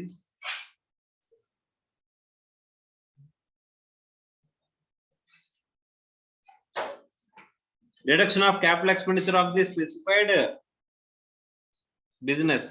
మా స్పెసిఫైడ్ బిజినెస్ గురించి మనం ఎక్కడ మాట్లాడుకున్నాం అని చెప్పేసి అంటే కనుక క్యాపిటల్ గెయిన్స్ లో మనకి స్లమ్ సేల్ వచ్చింది. స్లమ్ సేల్ లో నీకు అసెట్ వాల్యూస్ తీసుకోవడం వచ్చింది. అవునా? సో అక్కడ మాట్లాడుకునేటప్పుడు మనం ఏమని చెప్పామంటే కనుక 35 AD లో కనుక ఒక అసెట్ కనుక మనం ఎక్స్పెండిచర్ ని తీసేస్తే కనుక అప్పుడు అది ఏం చేస్తాం? కాస్ట్ నిల్లని తీసుకుంటామని చెప్పేసి మనం మాట్లాడుకున్నాం. ఓకేనా? So availing of deduction under section 35 AD is optional and 30 deduction shall be allowed under at the rate of 100% in respect of any capital expenditure incurred by the SSC అని చెప్పేసి అంటున్నాడు. మీకు డిడక్షన్ అనేది ఎలా చేస్తాను అంటున్నాడమ్మా? 100% ఎక్స్పెండిచర్ ఎలా చేస్తాను అంటున్నాడు. అది capital expenditure, revenue expenditure. So capital expenditure కూడా మనకి ఎలా చేస్తున్నాం అనేది ఇక్కడ పాయింట్. ఓకే నెక్స్ట్, ఇక్కడ కింద చెప్పిన అన్ని కూడా ఏంటమ్మా? నేచర్ ఆఫ్ బిజినెస్ అంటే 35 AD లో కవర్ అయిన బిజినెస్ అంట.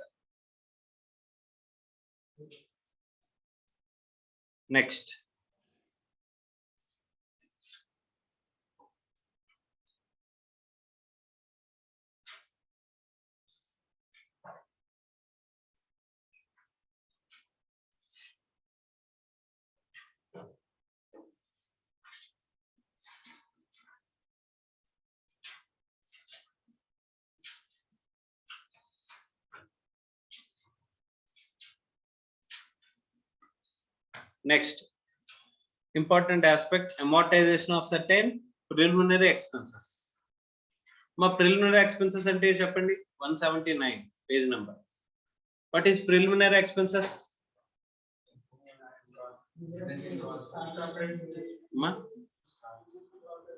అంటే ఇక్కడ మనకి 3 రకాలుగా చెప్తాను. సరే అది మూడిట్లో ఏదో చూస్ చేయండి. ఓకే, కంపెనీయే స్టార్ట్ చేయలేదు, మనం ఇంకా కంపెనీయే స్టార్ట్ చేయలేదు కానీ దానికి ముందు ఎక్స్పెండిచర్ ఇంకర్ అయ్యాం. ఆ ఎక్స్పెండిచర్ ఏమంటారు? కంక్లూజన్కి వచ్చేది. క్వశ్చన్ వినండి. కంపెనీ స్టార్ట్ చేయకుండా మనం ఎక్స్పెండిచర్ ఇంకర్ అయితే కనుక ఎక్స్పెండిచర్ ఏమంటారు? కంపెనీ స్టార్ట్ చేసాం కానీ కమెన్స్మెంట్ ఆఫ్ బిజినెస్ జరిగిందా? కమెన్స్మెంట్ ఆఫ్ బిజినెస్ జరిగిందా? జరగల. అప్పుడే ఇంకర్ అయిన ఎక్స్పెండిచర్ ఏమంటారు? ఆర్ ఆ కమర్షియల్ ప్రొడక్షన్ అనేది స్టార్ట్ అయింది అయిన తర్వాత ఎక్స్పెండిచర్ ఏమంటారు?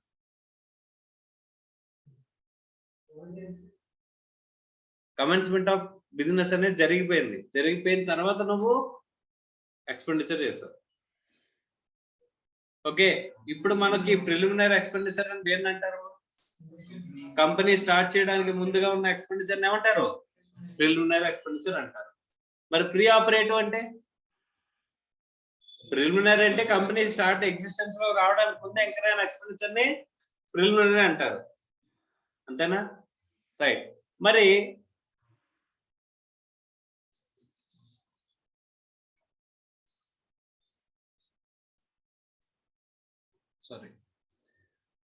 Preliminary expenditure pre operative expenditure దేని అంటారు? ఆపరేషన్ స్టార్ట్ అవ్వడానికి ముందు ఎక్కడైనా ఎక్స్పెండిచర్ ఏమంటాం? ప్రీ ఆపరేటివ్ అంటాం, అంతేనా? Yes or no? ఏది ప్రీ ఆపరేటివ్, ఏది ప్రిలిమినరీ చెప్పండి. కంపెనీ ఇన్కార్పొరేషన్ జరగడానికి ముందు జరిగినవి అన్ని కూడా ప్రిలిమినరీ, తర్వాత జరిగినవి ప్రీ ఆపరేటివ్. ఇప్పుడు మనం మాట్లాడుకుంటున్న దేని గురించి? ప్రిలిమినరీ, నాట్ ప్రీ ఆపరేటివ్, అంతేనా? అంటే కంపెనీ ఇన్కార్పొరేట్ అయిపోయిందమ్మా, అయిపోయిన తర్వాత మనం ఎక్స్పెండిచర్ అనేది ఇంకర్ అయ్యామనుకోమ్మా, before commencement of the business commencement అవ్వడానికి ముందు కంపెనీ ఇన్కార్పొరేట్ అయిన తర్వాత, కంపెనీ వేరు బిజినెస్ వేరా? మా కంపెనీ ఎప్పుడైనా ఇన్కార్పొరేట్ అవ్వచ్చు, కానీ మనం బిజినెస్ లోనే స్టార్ట్ చేసే డేట్ ఉంటుంది కదా డిఫరెంట్ గానే. Yes or no? సో అక్కడ కమెన్స్మెంట్ ఆఫ్ ది బిజినెస్ అనేది చూసుకోవాలంటాం, అర్థమైందా? రైట్. సరే, ఈ ప్రీ ఆపరేటివ్ ని మనం ఎప్పుడు క్లెయిమ్ చేస్తాం?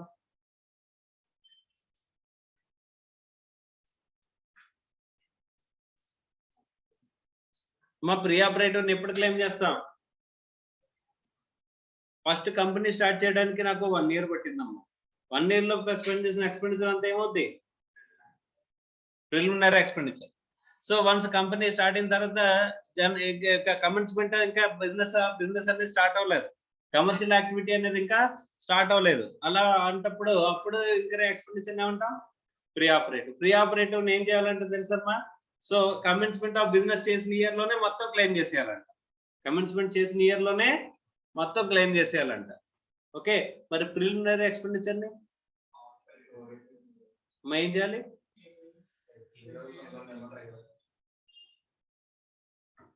ప్రిలిమినరీ ఎక్స్పెండిచర్ ని ఒకేసారి క్లెయిమ్ చేయలేము, over period of 5 equal annual instalments లో క్లెయిమ్ చేయాలి, అర్థమైందా? 5 ఇన్స్టాల్మెంట్స్ లో ఏం చేయాలి? క్లెయిమ్ చేసుకోవచ్చు అని చెప్పేసి మనకి చెప్తున్నారు. Okay, right. ఎప్పటి నుంచి 5 ఇన్స్టాల్మెంట్స్? ఈక్వల్ యాన్యువల్ ఇన్స్టాల్మెంట్స్ అంటాడు. ఎప్పటి నుంచి? From the date of commencement of business, అర్థమైందా? రైట్. సార్ అసలు ప్రిలిమినరీ ఎక్స్పెండిచర్ అంటే ఏముంటాయి సార్?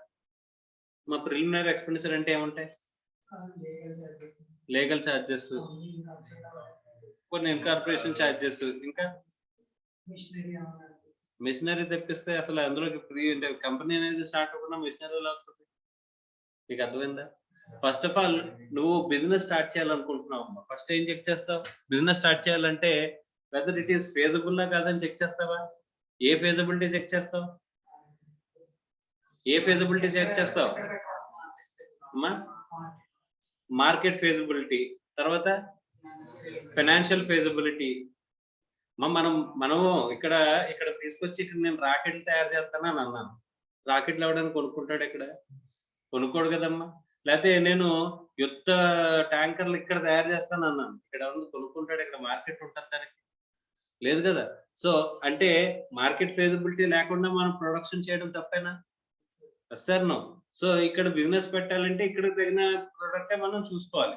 అంటే మార్కెట్ గా ఫేజబుల్ గా అవుతుందా లేదా, ఫైనాన్షియల్ ఫేజబిలిటీ అవుతుందా అవదా. మా ఫైనాన్షియల్ ఫేజబిలిటీ అంటే మనం ఇన్వెస్ట్ చేసిన డబ్బులకి రిటర్న్స్ అంతాగా వస్తున్నాయా లేదా అని చెప్పేసి చెక్ చేస్తారు లేదా. సో ఫైనాన్షియల్ ఫేజబిలిటీ, తర్వాత ఆపరేషనల్ ఫేజబిలిటీ, ఇది చాలా చాలా ఇంపార్టెంట్. ఎందుకంటే మీరు మార్కెట్ లో సర్వే చేస్తే బోల్డంత డిమాండ్ ఉంది మన ప్రోడక్ట్ కి. ఓకే, సెకండ్ ఏంటంటే ఫైనాన్షియల్ ఫేజబిలిటీ. మన ప్రోడక్ట్ మనం బిజినెస్ స్టార్ట్ చేయలేకనే బోల్డ్ అంత ప్రాఫిట్స్ వస్తాయి, కానీ ఆపరేషనల్ గా కుదరదంట. ఓకే, సో ఇక్కడ అమ్మ ఇప్పుడు విండ్ మిల్స్ పెడదాం అనుకుంటున్నానమ్మా. నేను విండ్ మిల్స్ పెడదాం అనుకుంటున్నాను. విండ్ మిల్స్ ఎక్కడ పెట్టాలి? అమ్మా హిల్ ఏరియాస్ లో పెట్టాలి. నేను ఇక్కడ తీసుకొచ్చి ఇక్కడ ఈ కాకినాడలో పెడదాం అనుకుంటున్నాను. ఇది వర్కౌట్ అవుద్దా? అవుతుందా అవదా? హిల్ ఏరియాస్ లో అది వర్కౌట్ అవుద్ది. అంటే ఇప్పుడు విండ్ మిల్ పెడితే కరెంట్ ఎనర్జీ వస్తుందండి, దానివల్ల ఫైనాన్షియల్ గా డబ్బులు బాగా వస్తాయని చెప్పేసి రెండు తెలుసు. అంటే ఫైనాన్షియల్ ఫెసిబిలిటీ కుదిరింది. కరెంట్ కావాలని చెప్పేసి అంటే కరెంట్ డిమాండా కాదే? ఇప్పుడు ఇంకా డిమాండా కదా? Yes or no? So demand అంటే మార్కెట్ ఫెసిబిలిటీ కుదిరింది, తర్వాత ఫైనాన్షియల్ ఫెసిబిలిటీ కుదిరింది, కానీ ఆపరేషనల్ ఫెసిబిలిటీ కుదురుతుందా? ఇక్కడ అసలు పని అవుతుందా ఆపరేషనల్ గాని అంటే పని అవ్వదు. అంటే operational feasibility is not possible. ఇప్పుడు హైదరాబాద్ లో షిప్పులు తయారు చేయగలరా? ఇప్పుడు షిప్పులకు మార్కెట్ ఉందా లేదా? షిప్పులకు మార్కెట్ ఉంది. Yes, very good. షిప్పులకు మార్కెట్ ఉంది. అలాగే మార్కెట్ లో కూడా మార్కెట్ ఫెసిబిలిటీ కుదురుతుంది, ఫైనాన్షియల్ గా కూడా చాలా వర్కౌట్ అవుతుంది. అలాగని చెప్పేసి హైదరాబాద్ లో షిప్పులు తయారు చేయగలరా? అది ఆపరేషనల్ గా ఫీజబుల్ కాదు. అంటే ఈ ఫీజబిలిటీ స్టడీస్ అన్ని చేసుకునే మనం ఏం చేస్తా ఉంటా? బిజినెస్ అనేది స్టార్ట్ చేస్తా ఉంటాం. Yes or no? సో ఇలా ఫీజబిలిటీ స్టడీస్ చేయడాన్ని ఈ ఖర్చు పెట్టే ఎక్స్పెండిచర్ ని ఏ ఎక్స్పెండిచర్ అంటాం? ప్రిలిమినరీ ఎక్స్పెండిచర్ అంటాం. లీగల్ చార్జెస్ తో పాటుగా ఈ ఫీజబిలిటీ స్టడీస్ కి ఇంకర్ అయ్యే ఎక్స్పెండిచర్ ని కూడా మనం ఏమంటాం? Preliminary expenditure. ఈ ప్రిలిమినరీ ఎక్స్పెండిచర్ ని ఒకేసారి క్లెయిమ్ చేసుకోవచ్చా? నో. ఈ ఒకేసారి క్లెయిమ్ చేసుకోకుండా మరి ఎక్కడ క్లెయిమ్ చేసుకోమంటున్నారమ్మా?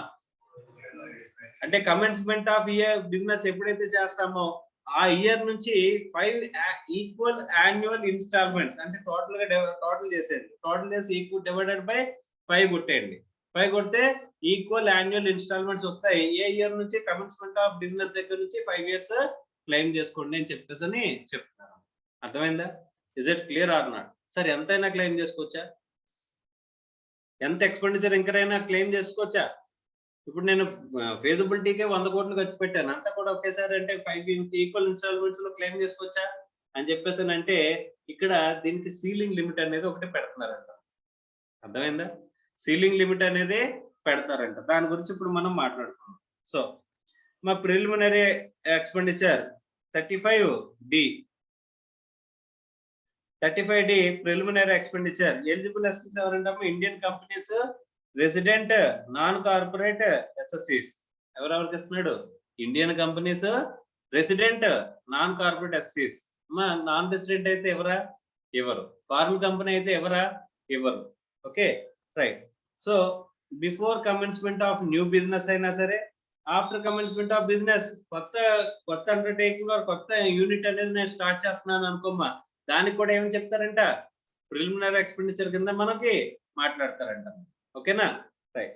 సో ప్రిలిమినరీ ఎక్స్పెండిచర్ అంటే like legal charges, cost of preparation of feasibility reports, project reports, ఇవన్నీ కూడా వస్తాయి మనకి. ఈ లీగల్ చార్జెస్, ఈ cost of printing memorandum and articles, ఇవన్నీ కూడా ఇందులోకి వస్తాయంట. Okay, right. So ceiling prescribed, very very important. ఏంటి సీలింగ్? నాన్ కంపెనీ ఎస్ఎస్సీస్ ఎంతట? 5% of the cost of the project. Cost of the project అంటే ఏమంటున్నాడమ్మా? బ్రాకెట్ లో ఉన్నది ఇంపార్టెంట్, ఇది స్టార్ మార్క్ వేసుకోవాలి మీరు. కాస్ట్ ఆఫ్ ది ప్రాజెక్ట్ అంటే ఏంటి? Cost of fixed asset. మీరు ఫిక్స్డ్ అసెట్ ఎంతైతే ఇన్వెస్ట్ చేస్తున్నారో దాని మీద 5% సీలింగ్ లిమిట్ అంట. సార్ నేను ఒక 100 కోట్లు ఫిక్స్డ్ అసెట్స్ కొంటున్నాను అనుకోమ్మా, ప్రిలిమినరీ ఎక్స్పెన్సెస్ ఎంతవరకు ఇంకర్ అవ్వచ్చు? 5 crores వరకు ఇంకర్ అవ్వచ్చు. ఒక ఇయర్ లో ఎంత క్లెయిమ్ చేయగలం? 1 crore. 5 equal annual installments. అదే కంపెనీ ఎస్ఎస్సీస్ అయితే కనుక cost of the project 5% or 5% of the capital employed, whichever is higher. రెండింటికి ఏది ఎక్కువైతే క్యాపిటల్ ఎంప్లాయిడ్ అంటే క్యాపిటల్ ఇన్వెస్ట్ చేస్తారు కదా మా కంపెనీకి, ఆ ఇన్వెస్ట్ చేసిన క్యాపిటల్ కానీ కాస్ట్ ఆఫ్ ది ప్రాజెక్ట్ అంటే ఏమనుకున్నాం బ్రాకెట్ లో? Cost of fixed assets. So cost of fixed assets మీద 5% కానీ, క్యాపిటల్ ఎంప్లాయిడ్ మీద 5% కానీ, రెండింటిలో ఏది ఎక్కువైతే అది తీసుకోమంటున్నాడమ్మా. మీరు ఎంతైతే క్యాపిటల్ ఎంప్లాయ్ చేశారో దాని మీద 5% కానీ, మీరు ఫిక్స్డ్ అసెట్స్ ఎంత ఇన్వెస్ట్ చేశారో దాని మీద 5% కానీ తీసుకుని విచ్ ఎవర్ ఈస్ హయ్యర్. ఎవరికి? Company assessees. Non company assessees కి అయితే 5% of the cost of the project. అక్కడ క్యాపిటల్ ఎంప్లాయిడ్ చూడట్లా, నాన్ కార్పొరేట్ ఎస్ఎస్సీస్. సో ఇక్కడ డిడక్షన్ అని అన్నాడు కదమ్మా, డిడక్షన్ దగ్గరికి వెళ్ళిపోండి. The qualifying amount shall be allowed as deduction over a period of 5 years in equal installments beginning from the commencement of the business or production or operation of the new unit or year in which extension is completed. అంటే ఎక్కడి నుంచి అమ్మా commencement of business కానీ జరిగితే కనుక కొత్త unit అయితే కొత్త యూనిట్ ఆపరేషన్ కి వచ్చిన ఇయర్ లో, అదే న్యూ బిజినెస్ అనుకుంటే న్యూ బిజినెస్ కమెన్స్మెంట్ చేసిన ఇయర్ నుంచి ఎన్ని ఇయర్స్ లో 5 ఇయర్స్. 5 ఇయర్స్ లో మనం ఏం చేయాలంటే అమ్మా ఈక్వల్ యాన్యువల్ ఇన్స్టాల్మెంట్స్ కింద మనం క్లెయిమ్ చేసుకుంటాం. ఒకేసారి ప్రిలిమినరీ ఎక్స్పెన్సెస్ క్లెయిమ్ చేసేచ్చా? Pre operative expenditure, pre operative అంటే what is meant by pre-operative? After incorporation of a company but before commencement of business. ఉంటాయా సార్ ఎక్స్పెండిచర్? అది మనకి కంపెనీ ఇన్కార్పొరేట్ చేసిన తర్వాత మనం బిజినెస్ చేద్దాం డిసైడ్ చేసిన తర్వాత కంపెనీ ఇన్కార్పొరేట్ చేస్తాం, అక్కడ వరకు అయిన ఎక్స్పెండిచర్ అంతా ప్రిలిమినరీ. ఆ తర్వాత ఏంటి, కొంత ఎంప్లాయీస్ ని పెట్టుకుంటామా, కమెన్స్మెంట్ ఆఫ్ బిజినెస్ జరిగేంత వరకు కూడా ప్రిమిసెస్ కి రెంట్ పే చేయాలి, ఇక్కడ ఎంప్లాయీస్ కి శాలరీస్ పే చేయాలి, ఇలా ఉంటాయి కదా. ఈ ఎక్స్పెండిచర్స్ అంతటిని కలిపి ఏమంటాం? Pre operative. ఆ ప్రీ ఆపరేటివ్ క్యూములేటివ్ గా అవుతూ వెళ్తూ అప్పుడు 1 ఇయర్ తర్వాత 2 ఇయర్స్ తర్వాత మనం కమెన్స్మెంట్ ఆఫ్ బిజినెస్ చేసాం అనుకోమా, అదంతా కలిపి ఒకే ఇయర్ లో క్లెయిమ్ చేసుకోవచ్చు ఎక్స్పెండిచర్ కింద. ఎప్పటి నుంచి? కమెన్స్మెంట్ ఆఫ్ బిజినెస్ జరిగిన పీరియడ్. అర్థమైందా? అదేంటిది ప్రీ ఆపరేటివ్. ప్రీ ఆపరేటివ్ గురించి అన్ని రెస్ట్రిక్షన్ చెప్పాడు అక్కడ? చెప్పలా. ఓన్లీ ప్రిలిమినరీకే రెస్ట్రిక్షన్ అనేది చెప్పాల్సిన అవసరం వచ్చింది. అమ్మా ఒకవేళ అమాల్గమేషన్ కానీ మర్జర్ కానీ జరిగింది అనుకోమ్మా, అప్పుడు ఏం చేయొచ్చు? కొత్త కంపెనీ రిమైనింగ్ పీరియడ్ చేసుకోవచ్చా, లేకపోతే మళ్ళీ కొత్త కంపెనీ వచ్చినప్పటి నుంచి 5 ఇయర్సా? సో ఒకసారి చూడండి. In case of amalgamation or demerger, in case of amalgamation or demerger of an Indian company, amalgamated company or resulting company is entitled to deduction of the previous year in which amalgamation or demerger takes place. No deduction is available for the amalgamating or demerged company. Okay, so ikkada emantunadamma, amalgamated company or resulting company is entitled to deduction from the previous year in which amalgamation జరిగినప్పటి నుంచి మీరు claim చేసుకోవచ్చు అని చెప్పేసి చెప్తున్నారమ్మా. ఓకేనా? Right. Next audit of accounts is mandatory అన్నాడు. అంటే books of accounts ని ఖచ్చితంగా మనం ఏం చేయాలంటే ఆడిట్ చేయించాలి. తర్వాత ఇల్లస్ట్రేషన్ చెప్పాడమ్మా. ఇల్లస్ట్రేషన్ తర్వాత మనకి ఏం చేస్తున్నాడంటే 35 DDA అనే సెక్షన్ చెప్తున్నాడమ్మా. 35 DDA అని చెప్తున్నాడమ్మా, amortization of expenditure incurred under VRS. మా VRS గురించి మనం శాలరీస్ లో చదువుకున్నామా? శాలరీస్ లో VRS గురించి మాట్లాడుకున్నావా లేదా? వాలంటరీ రిటైర్మెంట్ స్కీమ్ కి సంబంధించింది. ఆ స్కీమ్ గైడ్ లైన్స్ లో ప్రకారం ఉంటేనే అక్కడ డిడక్షన్ సార్ ఎగ్జంప్షన్ అనేది ఇస్తామని చెప్పేసి మాట్లాడుకున్నాం కదా. మా ఎంప్లాయర్ పెట్టే వాలంటరీ రిటైర్మెంట్ స్కీమ్ అనేది స్కీమ్ గైడ్ లైన్స్ ప్రకారం ఉండాలి అని చెప్పేసి మనం మాట్లాడుకున్నామా? Yes sir no? Right. So అలాగా ఇక్కడ ఎంప్లాయీ గురించి అయితే కనుక శాలరీస్ లో చెప్పాం. మరి ఎంప్లాయర్ వాలంటరీ రిటైర్మెంట్ స్కీమ్ లో మీకు అమౌంట్ పే చేస్తున్నాడు కదా, ఒక lump sum amount voluntary retirement scheme లో పే చేస్తున్నాడు కదా, మరి వీడికి ఎక్స్పెండిచర్ కింద అలౌ చేస్తారా VRS ని? మా VRS పే చేస్తున్నాడా ఎంప్లాయర్? పే చేస్తున్నప్పుడు వాడికి ఎక్స్పెండిచర్ అవుతుందా? ఆ ఎక్స్పెండిచర్ ఒకేసారి అలౌ చేసేస్తారా మొత్తం అంతా కూడా? నేను ఈ సంవత్సరంలో 100 మందిని ఎంప్లాయీస్ కి VRS ఆప్షన్ ఇచ్చానమ్మా. 100 మంది ఎంప్లాయీస్ ఒకేసారి నాకు VRS ఆప్షన్ కావాలి అని చెప్పేసి సెలెక్ట్ చేసుకున్నారు. వాళ్ళందరికీ పే చేసి పంపించాలా లేదా? వాళ్ళందరికీ పేమెంట్ చేసి పంపించాలా? ఆ వాలంటరీ రిటైర్మెంట్ స్కీమ్ లో పేమెంట్ చేద్దాం అని చెప్పేసి అంటే మొత్తం పే చేసిన తర్వాత ఎక్స్పెండిచర్ ఒకేసారి క్లెయిమ్ చేసుకోవచ్చా సార్ అని చెప్పేసి అంటే దానికి రెస్ట్రిక్షన్ చెప్తున్నాడు అంటమ్మా. ఓకే చూడండి నేను చెప్తున్నాడు. Where any expenditure incurred by SSA by way of payment of any sum to an employee in accordance with the any scheme or voluntary retirement, a deduction over a period of 5 years, 5 years in equal installments shall be allowed beginning with the year in which such amount is paid. మా VRS ఎప్పుడైతే pay చేస్తామో pay చేసిన year నుంచి ఎన్ని years లో claim చేసుకోమంటున్నాడమ్మా? 5 years లో claim చేసుకోమంటున్నాడు. ఒకేసారి claim చేసుకోమంటున్నాడా? లేదు. అర్థమైందా?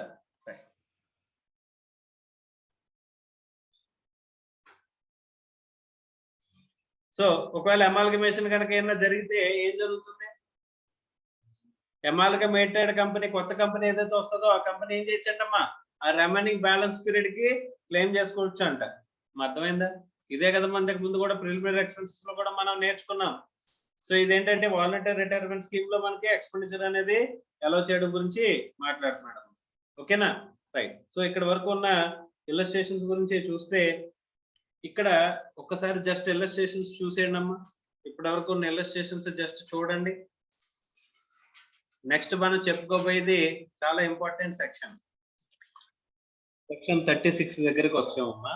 సెక్షన్ 36 అంటే స్పెసిఫిక్ అలౌబుల్ ఎక్స్పెండిచర్స్ లో స్పెసిఫిక్ ఎక్స్పెండిచర్ లో లాస్ట్ సెక్షన్, అంతేనా? 30 నుంచి 36 వరకు స్పెసిఫిక్ మనకి అలౌబుల్ ఎక్స్పెండిచర్ గురించే కదా 37 అనేది. అందులో స్పెసిఫిక్ ఎక్స్పెండిచర్ సెక్షన్స్ ఏమనుకున్నాం? 30 to 36 అనుకున్నాం. 37 జనరల్ అనుకున్నాం. 36 అనేది last section. Okay, with respect to specific expenditure. ఇక్కడ ఎందుకు 36 ని స్పెషల్ గా మనం మాట్లాడుకుంటాం అంటే, ఇప్పటి వరకు నేను చెప్పిన సెక్షన్స్ లో ఎక్కడైనా సరే సెక్షన్ నెంబర్ గుర్తు పెట్టుకోమని చెప్పానా? అంటే స్టార్టింగ్ లో నీకు ప్రీవియస్ ఇయర్ లో ఎర్న్ చేసిన ఇన్కమ్ ని ప్రీవియస్ ఇయర్ లోనే ట్యాక్స్ కట్టే కేసెస్ గురించి ఒక 5 కేసెస్ గురించి ఉన్నాయి. 172, 174, 174A, 175, 176. ఈ 5 సెక్షన్లు గుర్తుపెట్టుకోమని చెప్పేసి స్పెసిఫిక్ గా చెప్పాను. సెక్షన్లు గుర్తుపెట్టుకోవడం ఎక్కడ అని చెప్పేసి అన్నప్పుడు.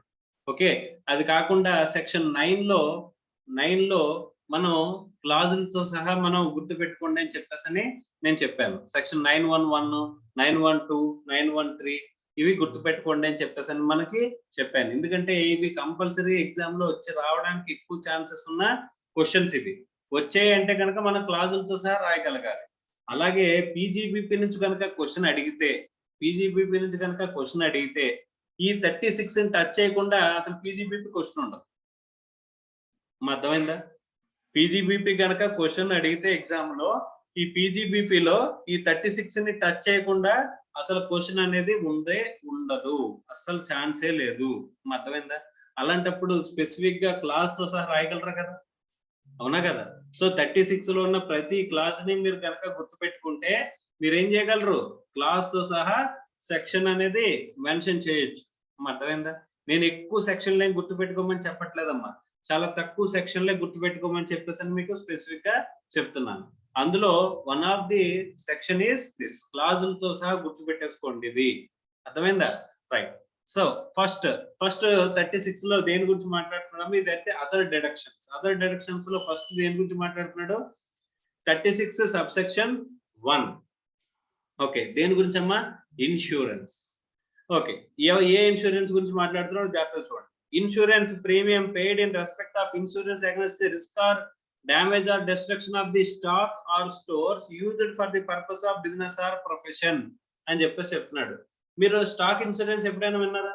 ఇప్పుడు మనం బిజినెస్ చేస్తున్నాం, మన ట్రేడింగ్ కానీ మ్యానుఫ్యాక్చరింగ్ కానీ, మన గొడౌన్ లో ఉన్న స్టాక్ కి ఇన్సూరెన్స్ తీసుకుంటారు తెలుసా? అంటే పర్టికులర్ గా ఈ ప్రోడక్ట్ కి అని చెప్పేసి తీసుకుంటారా? కాదు.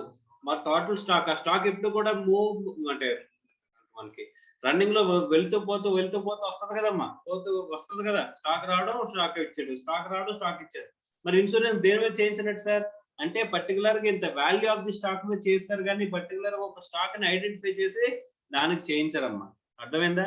సో ఇక్కడ ఈ గోడౌన్ లో ఇంత వాల్యూ ఆఫ్ ది స్టాక్ వరకు నేను ఇన్సూర్ చేస్తున్నాను అని అంటాడు. అంతవరకు లాస్ అయితే కనుక అంతవరకు ఏం చేస్తాడు?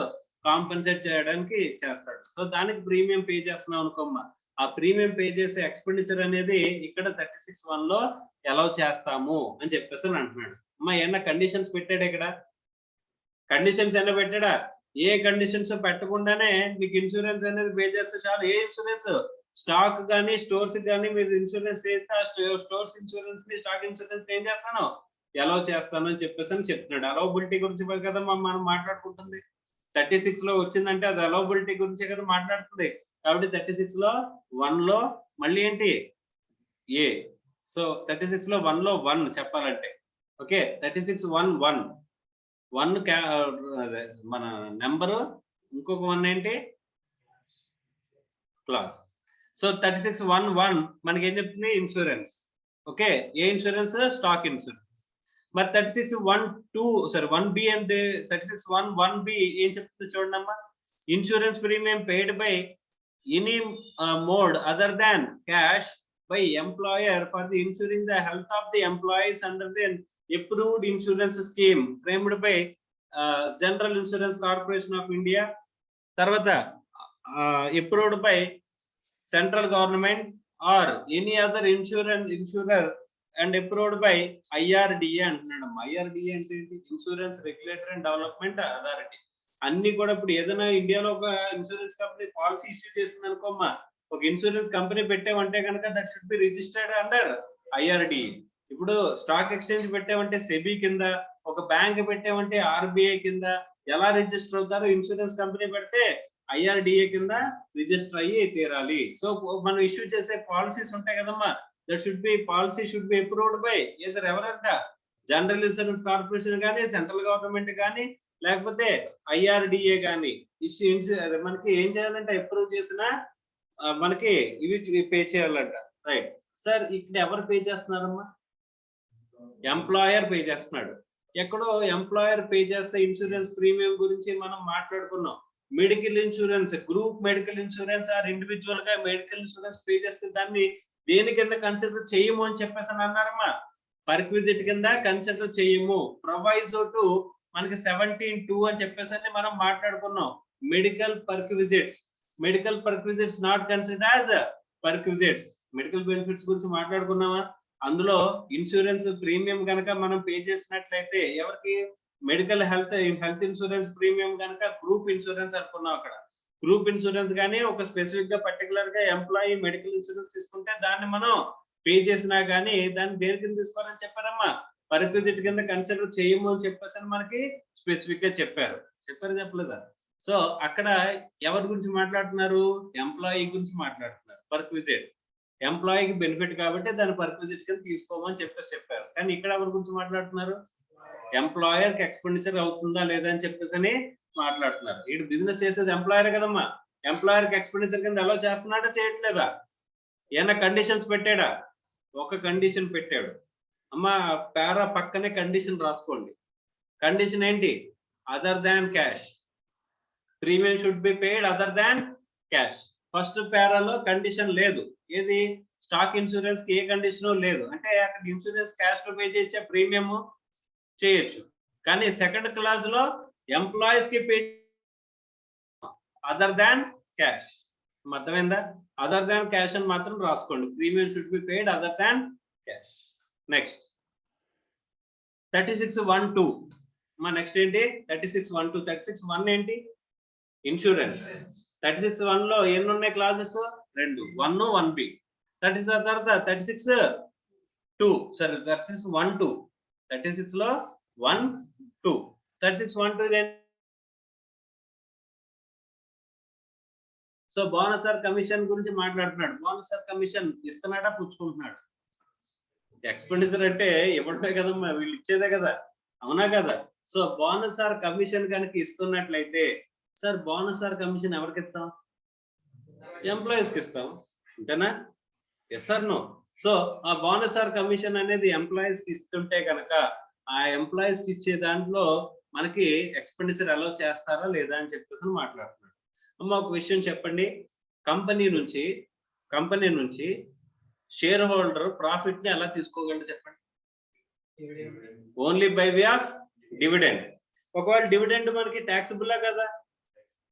224 ఇన్కమ్ డెఫినేషన్ చూసావా? 224 ఇన్కమ్ డెఫినేషన్ లో స్టార్టింగ్ ఏముంటది? డివిడెండ్ అని ఉంటది, అవునా? Yes or no? అంటే డివిడెండ్ ఇన్కమ్ ఏనా? ఆ ఇన్కమ్ మీద ట్యాక్స్ పే చేయాలా? అంటే కంపెనీ ట్యాక్స్ పే చేసిన తర్వాత వచ్చిన ప్రాఫిట్ ని షేర్ హోల్డర్ ప్రాఫిట్ ఏ ప్రాఫిట్ డిస్ట్రిబ్యూట్ చేయగలం?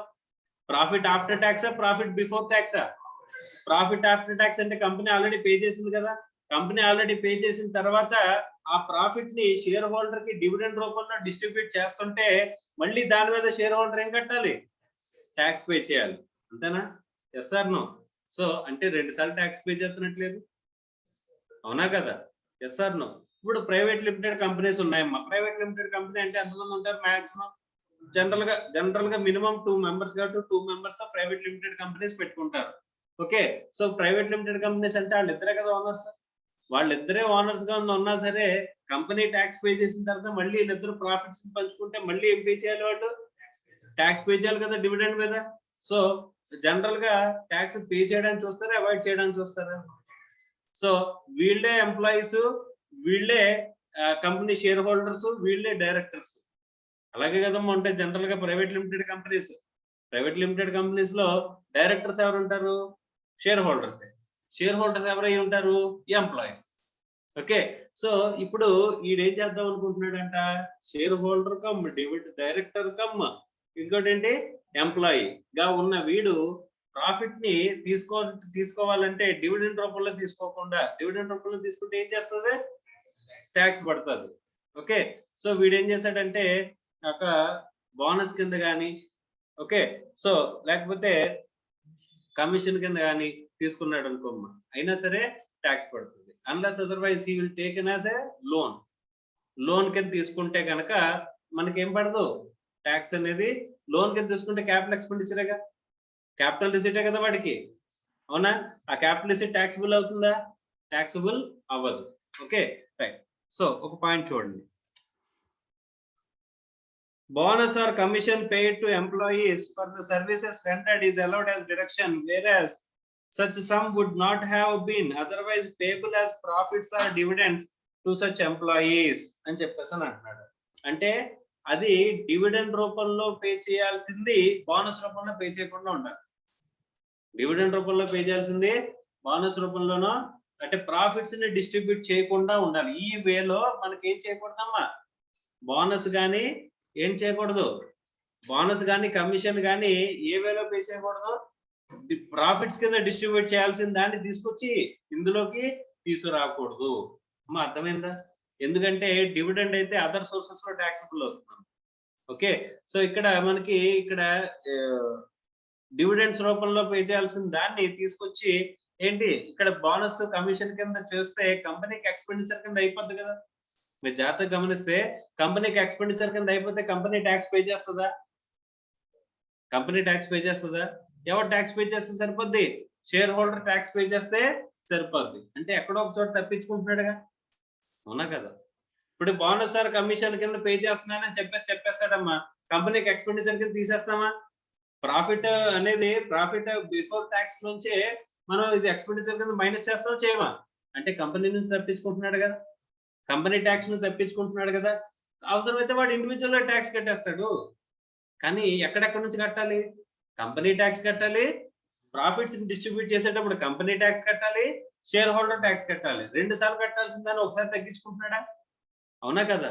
అలా ప్రాఫిట్స్ ని డిస్ట్రిబ్యూట్ చేసే విధంగా డివిడెండ్స్ ని డిస్ట్రిబ్యూట్ చేయాల్సిన ప్రాఫిట్స్ ని బోనస్ ఆర్ కమిషన్ రూపంలో ఇవ్వద్దు అని చెప్తున్నాడు. అర్థమైందా? Is it clear or not? అర్థమైందా? అర్థం కాలేదు? రైట్. సో అలా ఇవ్వకుండా ఉన్నట్లయితే ఆ ఎక్స్పెండిచర్ కి సంబంధించింది మీకు అలౌ చేస్తాము. అంటే బోనస్ ఆర్ కమిషన్ పే చేస్తే ఎక్స్పెండిచర్ కింద అలౌ చేస్తారా? అలౌ చేస్తాం, కానీ అది ఎలా ఉండకూడదు, not by way of profits ని డిస్ట్రిబ్యూట్ చేసే విధంగా ఉండకూడదు. అర్థమైందా? లిమిట్ ఏం లేదమ్మా, కానీ ఒక రెస్ట్రిక్షన్ ఉంది. ఇక్కడ ఈ పారా పక్కన రాసుకోండి, 43B అని రాసుకోండి. 43B అది కాకుండా other not by way of profits అని రాసుకోండి. Not by way of profits distribution. ఏంటి 2 కండిషన్స్ ఏంటి? ఒకటేంటి 43B చెప్పుకుందాం. 43B అంటే ఏంటి? సెకండ్ ఏంటి? నాట్ బై ఆఫ్ ప్రాఫిట్స్ రూపంలో డిస్ట్రిబ్యూట్ చేయాల్సిన దాన్ని బోనస్ ఆర్ కమిషన్ కింద ఇచ్చేచ్చా? ఇవ్వకూడదు. అర్థమైందా? Is it clear or not?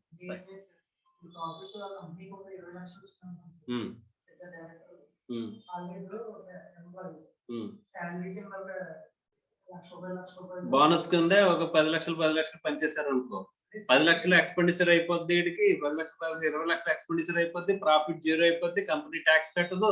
ఆ 10 లక్షలు వాడు ఇండివిజువల్ గా ట్యాక్స్ కడతాము. ఇండివిజువల్ గా కట్టినప్పుడు ఏమొస్తుంది? స్లాబ్స్ అయ్యి వస్తాయి. అంటే గవర్నమెంట్ కి 2 వైపుల నుంచి లాస్ అనేది ఉండే అవకాశం అనేది ఉంటుంది. అవునా? సో దాన్ని రెస్ట్రిక్ట్ చేయడానికి మీరు ప్రాఫిట్స్ రూపంలో డిస్ట్రిబ్యూట్ చేయాల్సిన దాన్ని తీసుకొచ్చి బోనస్ రూపంలో ఇచ్చేస్తానంటే ఊరుకోము అని చెప్పేసి ఒక రెస్ట్రిక్షన్ అనేది పెట్టినాము. అర్థమైందా? సెకండ్ రెస్ట్రిక్షన్ ఏమన్నారు? 43B. 43B అనేది ఎక్కడ వచ్చినా సరే ఇది 43B కేసెస్ మనం సపరేట్ గా రాసుకోవాలమ్మా. చాలా చోట్ల 43B subject 43B subject 43B అని వస్తుంది.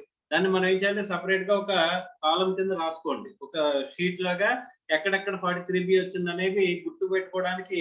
ఓన్లీ 43B కేసెస్ కవర్ అయిన కేసెస్ గురించి మీరు రాసుకోండి. ఏంటి సార్ అసలు 43B అంటే పేమెంట్ బేసిస్ అమ్మ. ఏంటది? Payment basis. Okay, subject to payment అంటాడు. అంటే పే చేస్తేనే అలౌ చేస్తాము అనే కేసు అమ్మ. పే చేస్తేనే అలౌ చేయడం ఏంటి sir?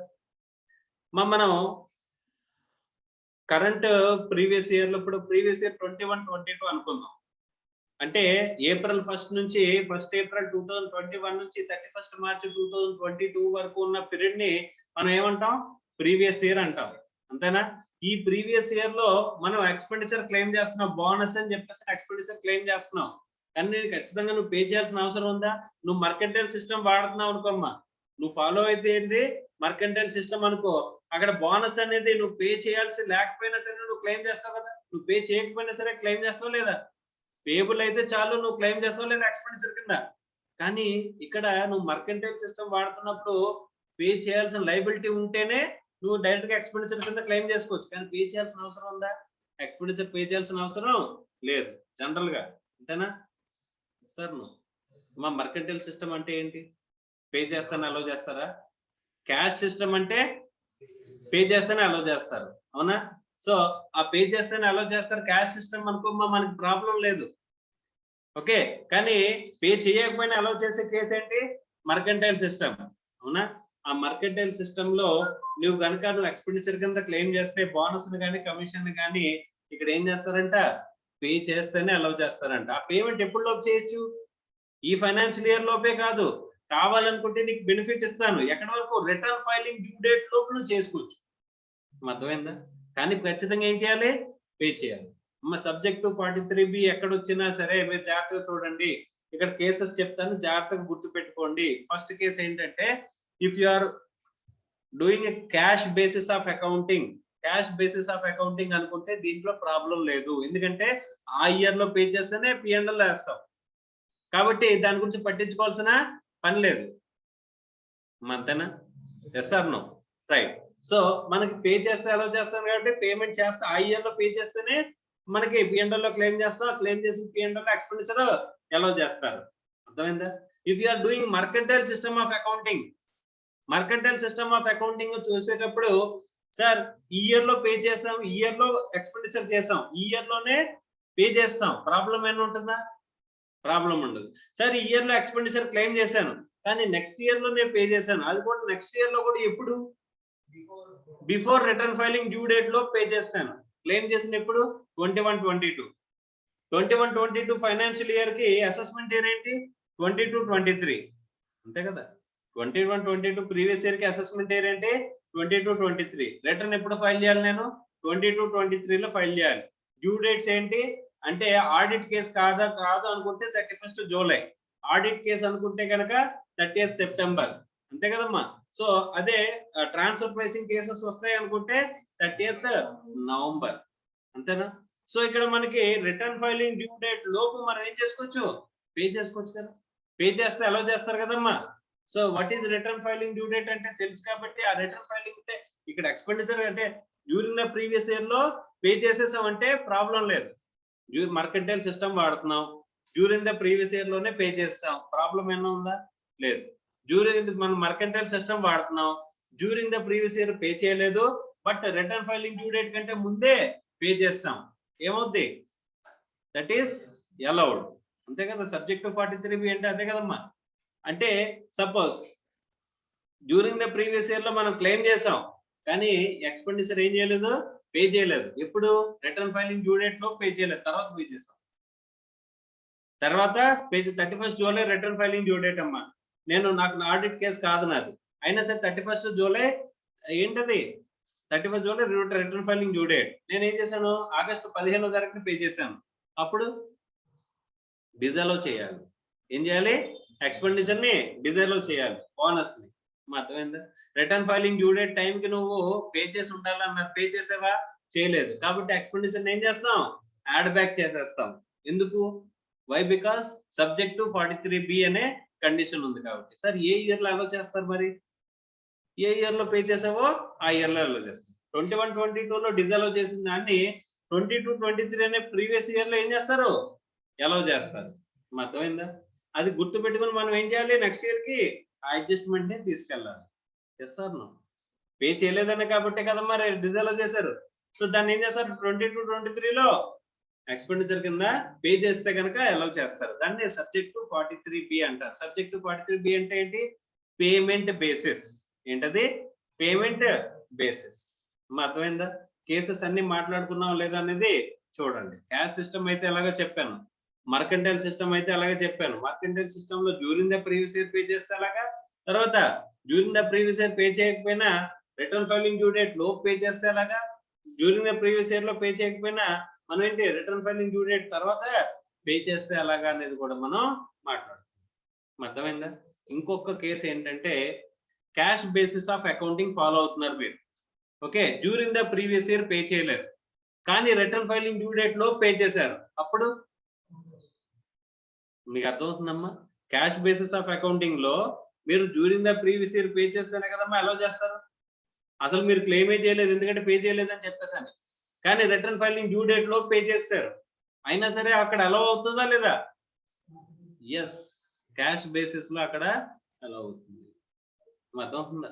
Return filing due date లో పే చేస్తాం, కానీ అసలు P&L లో క్లెయిమే చేయం కదా మనం, కాబట్టి మనం దాన్ని చూసుకోవాల్సిన అవసరం లేదు. ఒకళ్ళు క్లెయిమ్ చేస్తే అన్నది దృష్టి వస్తుంది.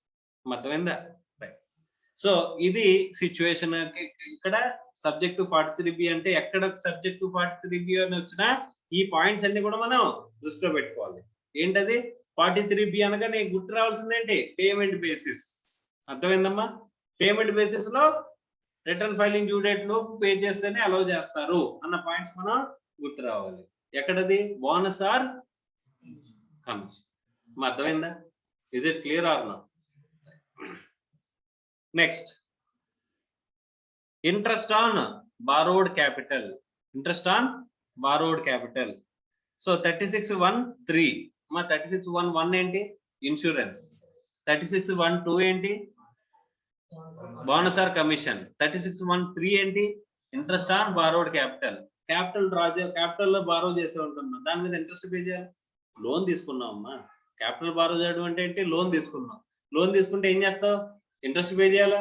ఆ పే చేసే ఇంట్రెస్ట్ ఎక్స్‌పెండిచర్ కింద అలౌ చేస్తావా లేదా అని చెప్పేసి అంటే ఇక్కడ కండిషన్స్ చెప్తున్నాడంట. అర్థమైందా?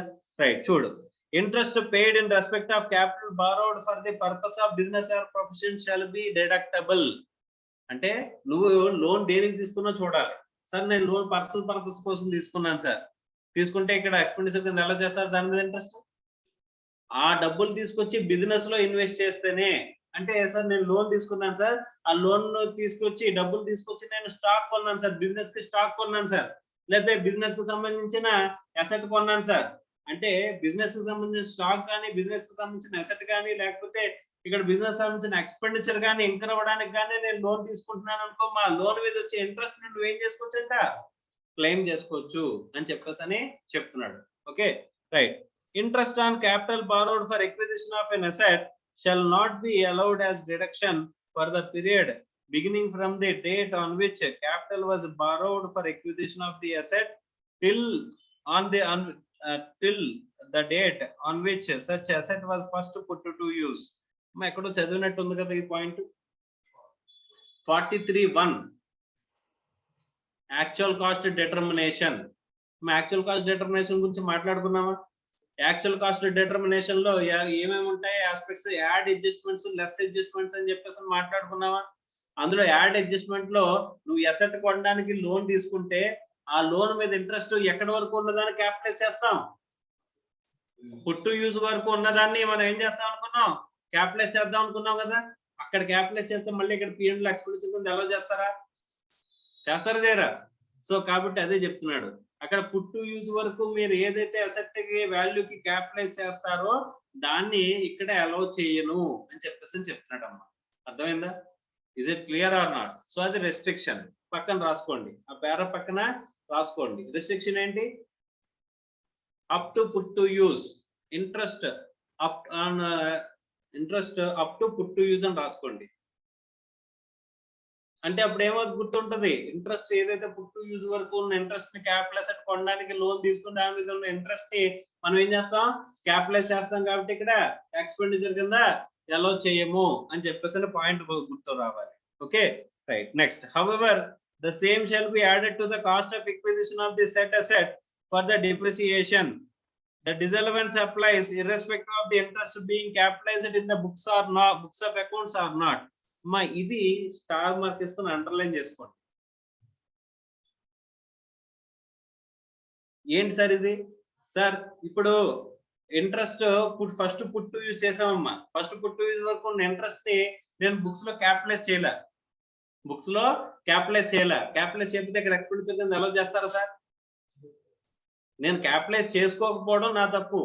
క్యాపిటలైజ్ చేసుకోకపోతే అక్కడే అలౌ చేయలేదు కదా, ఇక్కడనే అలౌ చేయొచ్చు కదా అని చెప్పేసి అక్కడి ఇక్కడ తీసుకొచ్చే బ్యాలెన్స్. ఏమంటున్నాడు? నువ్వు బుక్స్ లో క్యాపిటలైజ్ చేసినా చెయ్యకపోయినా అది నీ తప్పు, నీ బాధ్యత. నువ్వు క్యాపిటలైజ్ చేయకపోయినా ఆ ఎక్స్పెండిచర్, ఆ ఇంట్రెస్ట్ ని నువ్వు ఇక్కడ తీసుకొచ్చి క్లెయిమ్ చేయలేవు అని చెప్పేసి చెప్తున్నాడు అన్న. అర్థమైందా? Interest up to put to use అని రాశారు కదా, పక్కన restriction whether capitalized or not అని రాయండి. పక్కనే whether capitalized or not, interest up to put to use whether capitalized or not అంటే దేని గురించి రాస్తున్నావు? నువ్వు అంతవరకు ఇంట్రెస్ట్ ని క్యాపిటలైజ్ చేసినా చేయకపోయినా, క్యాపిటలైజ్ చేస్తే అసెట్ వాల్యూకి యాడ్ అవుతుంది.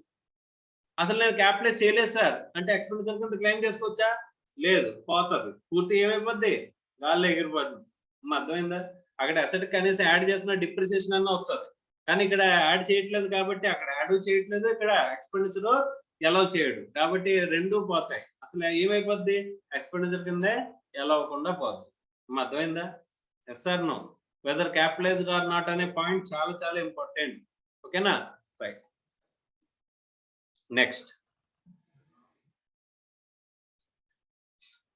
పాయింట్ అమ్మా, ఇన్ బాక్స్ లో ఉన్న పాయింట్ చూడండి. In respect of interest on any loan or borrowings from the public financial institution, state financial corporation, state industrial investment corporation, certain NBFCs, and interest on any loans or advances borrowed from scheduled banks, cooperative banks, other than a primary society, primary agricultural trade society, or a primary cooperative agricultural and rural development bank, the same shall be allowed subject to 43B అన్నాడు. Sir వీళ్ళకి మాత్రమే 43B అని ఎందుకు చెప్పాడు sir?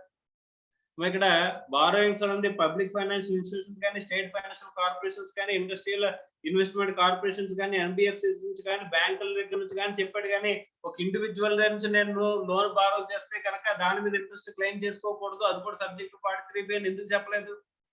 వీళ్ళకి protection ఇస్తున్నాడమ్మా. Subject 43B అంటే ఏది ప్రొటెక్షనా కదా? వాళ్ళకి పే చేస్తేనే నాకు ఎక్స్పెండిచర్ కింద వస్తుంది, పే చేయకపోతే ఎక్స్పెండిచర్ కింద రాదుగా. అవునా? వాళ్ళకి పే చేస్తే వాళ్ళకి పే చేయడమే కదా కావాలి. బ్యాంక్స్, ఎన్బిఎఫ్సిస్ కి ఇంట్రెస్ట్ పే చేయడం కదా కావాలి. పే చేస్తే అలౌ చేస్తానని చెప్పేసానంటే నువ్వు ఖచ్చితంగా పే చేస్తావు కదా. పే చేస్తాను, పే చేయక్కర్లేదు, పే చేయకపోయినా సరే నేను అలౌ చేస్తున్నాను అన్నారు అనుకోమ్మా, పే చేస్తారా? ఎలాగే ఇన్కమ్ ట్యాక్స్ డిడక్షన్ వచ్చేస్తుంది కదా మనకి, పే చేసినా చేయకపోయినా సరే. అవునా కదా? అందుకని చెప్పేసి ఎక్కడ పే చేయకుండా ఉంటారేమో అని చెప్పేసి ఇక్కడ ఏం చేస్తున్నాడు, వీళ్ళ ప్రొటెక్ట్ చేయడానికి సబ్జెక్ట్ 43B అనేది వీళ్ళకి మాత్రమే అప్లికబిలిటీలో పెట్టాడు. అర్థమైందా? ఇప్పుడు చెప్పండి, నేను ఒక ఇండివిజువల్ దగ్గర నుంచి లోన్ తీసుకున్నానమ్మా. ఆ లోన్ తీసుకొచ్చి బిజినెస్ లో యూజ్ చేస్తున్నాను. ఓకే, ఆ బిజినెస్ లో యూజ్ చేస్తున్నందుకు ఆ లోన్ మీద ఇంట్రెస్ట్ పే చేయాలా? ఆ ఇంట్రెస్ట్ పే చేస్తున్నానంట. ఆ ఇంట్రెస్ట్ పే చేసేటప్పుడు నేను పేమెంట్ చేయలేదంట, నాకు ఎక్స్పెండిచర్ కింద అలౌ చేస్తారా? ఎక్స్పెండిచర్ కింద అలౌ చేస్తారా చేయరా? ఎంచక్క అలౌ చేస్తారమ్మా. ఓన్లీ సబ్జెక్ట్ పేమెంట్ చేస్తేనే అలౌ చేసేది ఎవరికి? ఈ బ్యాంకులకి, ఎన్బిఎఫ్సిస్ కి, స్టేట్ ఫైనాన్షియల్ కార్పొరేషన్స్ కి, వాళ్ళకి మాత్రమే నువ్వు ఇంట్రెస్ట్ పే చేస్తేనే అలౌ చేస్తాను. అది కూడా పేమెంట్ ఎప్పటిలోపు? రిటర్న్ ఫైలింగ్ డ్యూ డేట్ లో పే చేస్తే అలౌ చేస్తాను అనేది. అందుకని నేను ఇళ్లలో కవర్ అయిన వాడి దగ్గర నేను లోన్ తీసుకున్నది, వీళ్ళలో కవర్ అయిన వాడి దగ్గర నేను లోన్ తీసుకున్నది. ఒక individual not covered under these clauses, అలాంటప్పుడు వాడికి నిజంగా ఇంట్రెస్ట్ పే చేయాల్సిన లయబిలిటీ ఉంటే చాలు, నేను ఏం చేసుకోవచ్చు, ఎక్స్పెండిచర్ కింద క్లెయిమ్ చేసుకోవచ్చు. అర్థమైందా? Is it clear or not? Subject 43B వాడికి అప్లికబుల్ అవుతుందా? అవ్వదు. అర్థమైందమ్మా? Next, any amount of interest payable or paid by any buyer under or in accordance with the provisions of MSMED Act 2006 shall not be allowed as a deduction for the purpose of computation of income under the Income Tax Act అని చెప్పేసి అంటున్నాడమ్మా. So very important, medium and small scale industries గురించి మాట్లాడుతున్నాడు. Okay, so medium and small scale small and medium enterprises development. Okay, small and medium enterprises వాళ్ళకి payment delay చేయడం కరెక్టా? వాళ్ళు బతకాలంటే, వాళ్ళు సర్వైవ్ అవ్వాలంటే ఎప్పుడు పేమెంట్లు అప్పుడే రావాలా? వాళ్ళకి డిలే అవ్వడం మంచిదా? ఇప్పుడు నేను స్మాల్ డీలర్స్ దగ్గర నుంచి కొనుక్కుంటున్నానంటమ్మా, స్మాల్ డీలర్స్ దగ్గర నుంచి కొనుక్కుంటున్నప్పుడు వాళ్ళకి పేమెంట్లు బాగా డిలే చేస్తున్నానంట. డిలే మా కాంట్రాక్టుల ప్రకారం వాళ్ళకి డిలే చేస్తున్నందుకు నేను ఇంట్రెస్ట్ పే చేయాల్సి వస్తుందంట. ఆ పేమెంట్ చేస్తున్న ఇంట్రెస్ట్ నేను ఎక్స్పెండిచర్ కింద ఎలా చేస్తారంటే, వీడేం చెప్తున్నాడు, ఎంఎస్ఎంఈడి యాక్ట్ ప్రకారం నువ్వు రిజిస్టర్ అయిన పర్సన్స్ అంటే స్మాల్ అండ్ మీడియం ఎంటర్ప్రైజెస్ కి నువ్వు ఇంట్రెస్ట్ కనుక పే చేస్తున్నట్లయితే ఆ ఇంట్రెస్ట్ ని నీకు ఎక్స్పెండిచర్ కింద ఎలా చేయను అని అంటున్నాడు. మా అర్థమవుతుందా? ఇప్పుడు ఈ పెద్ద పెద్ద కంపెనీ వాడు ఉన్నాడు, వాడు నాకు లోన్ ఇచ్చాడు. ఈ స్మాల్ ఎంటర్ప్రైజ్ ఉన్నవాడు ఉన్నాడు, వాడు లోన్ ఇచ్చాడు. ఓకే, అంటే ఈ లేట్ పేమెంట్ చేస్తే ఇంట్రెస్ట్ వేస్తున్నాడు. ఓకే, సో నా దగ్గర డబ్బులు ఉన్నాయనుకో, ఫస్ట్ ఎవరికి పే చేయడం బెటర్? ఈ స్మాల్ అండ్ మీడియం ఎంటర్ప్రైజ్ వాడికి పే చేయడం బెటర్ కదా. ఎందుకు? వీడికి పే చేసిన ఇంట్రెస్ట్ కనీసం ఎక్స్పెండిచర్ కింద కూడా రాదు నాకు, అవునా? వీడికి పే చేసే ఇంట్రెస్ట్ ఎక్స్పెండిచర్ కింద అలౌ చేస్తారా నాకు? కానీ వాడికి పే చేసే ఇంట్రెస్ట్ ఎక్స్పెండిచర్ కింద అలౌ చేస్తారు.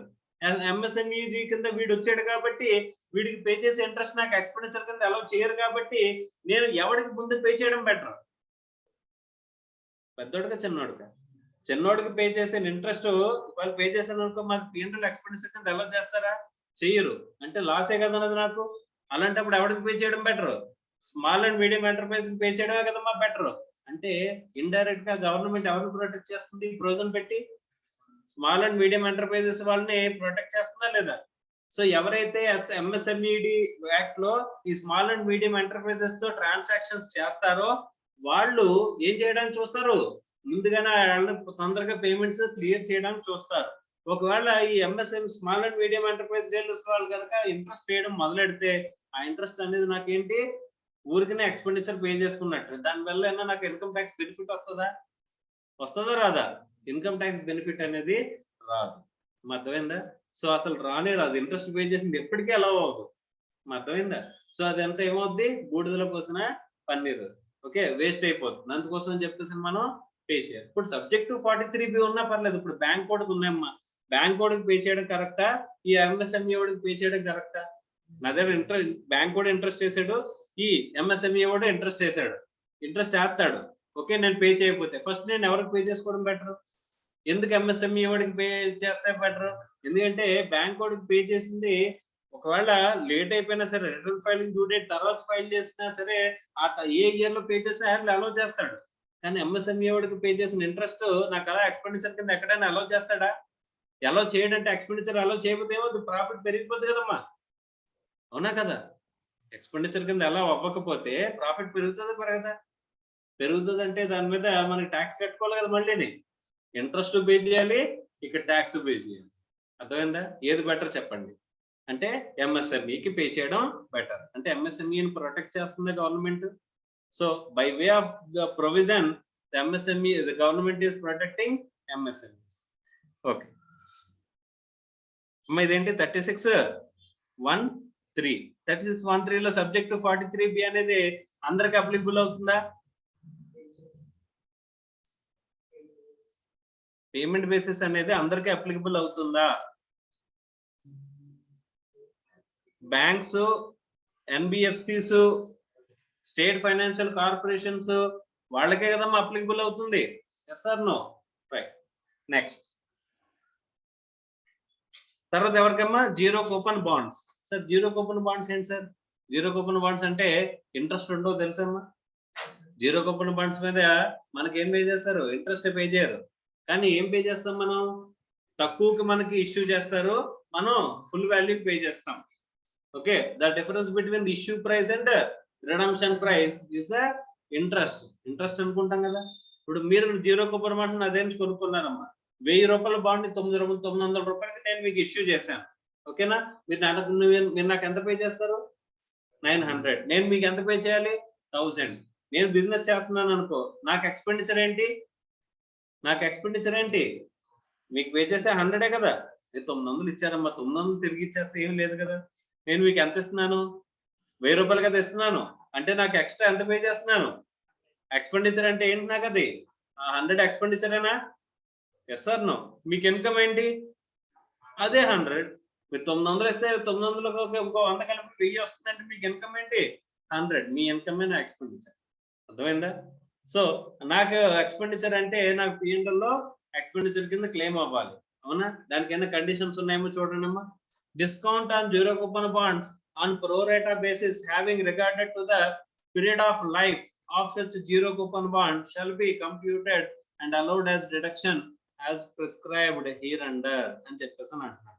మా జాగ్రత్తగా కనుక చూస్తే అక్కడ ప్రో రేటా బేసిస్ లో ఎలా చేయమంటున్నాడు. సార్ జీరో కూపన్ బాండ్ మనకి 3 years అనుకోమ్మా, మనకి ఎక్స్పెండిచర్ ఇప్పుడు 900 కి మీరు కొనుక్కుంటున్నారు, 1000 రూపాయలు నేను రిడీమ్ చేస్తాను అంటే ఆ 100 రూపీస్ ఎక్స్పెండిచరే కదమ్మా.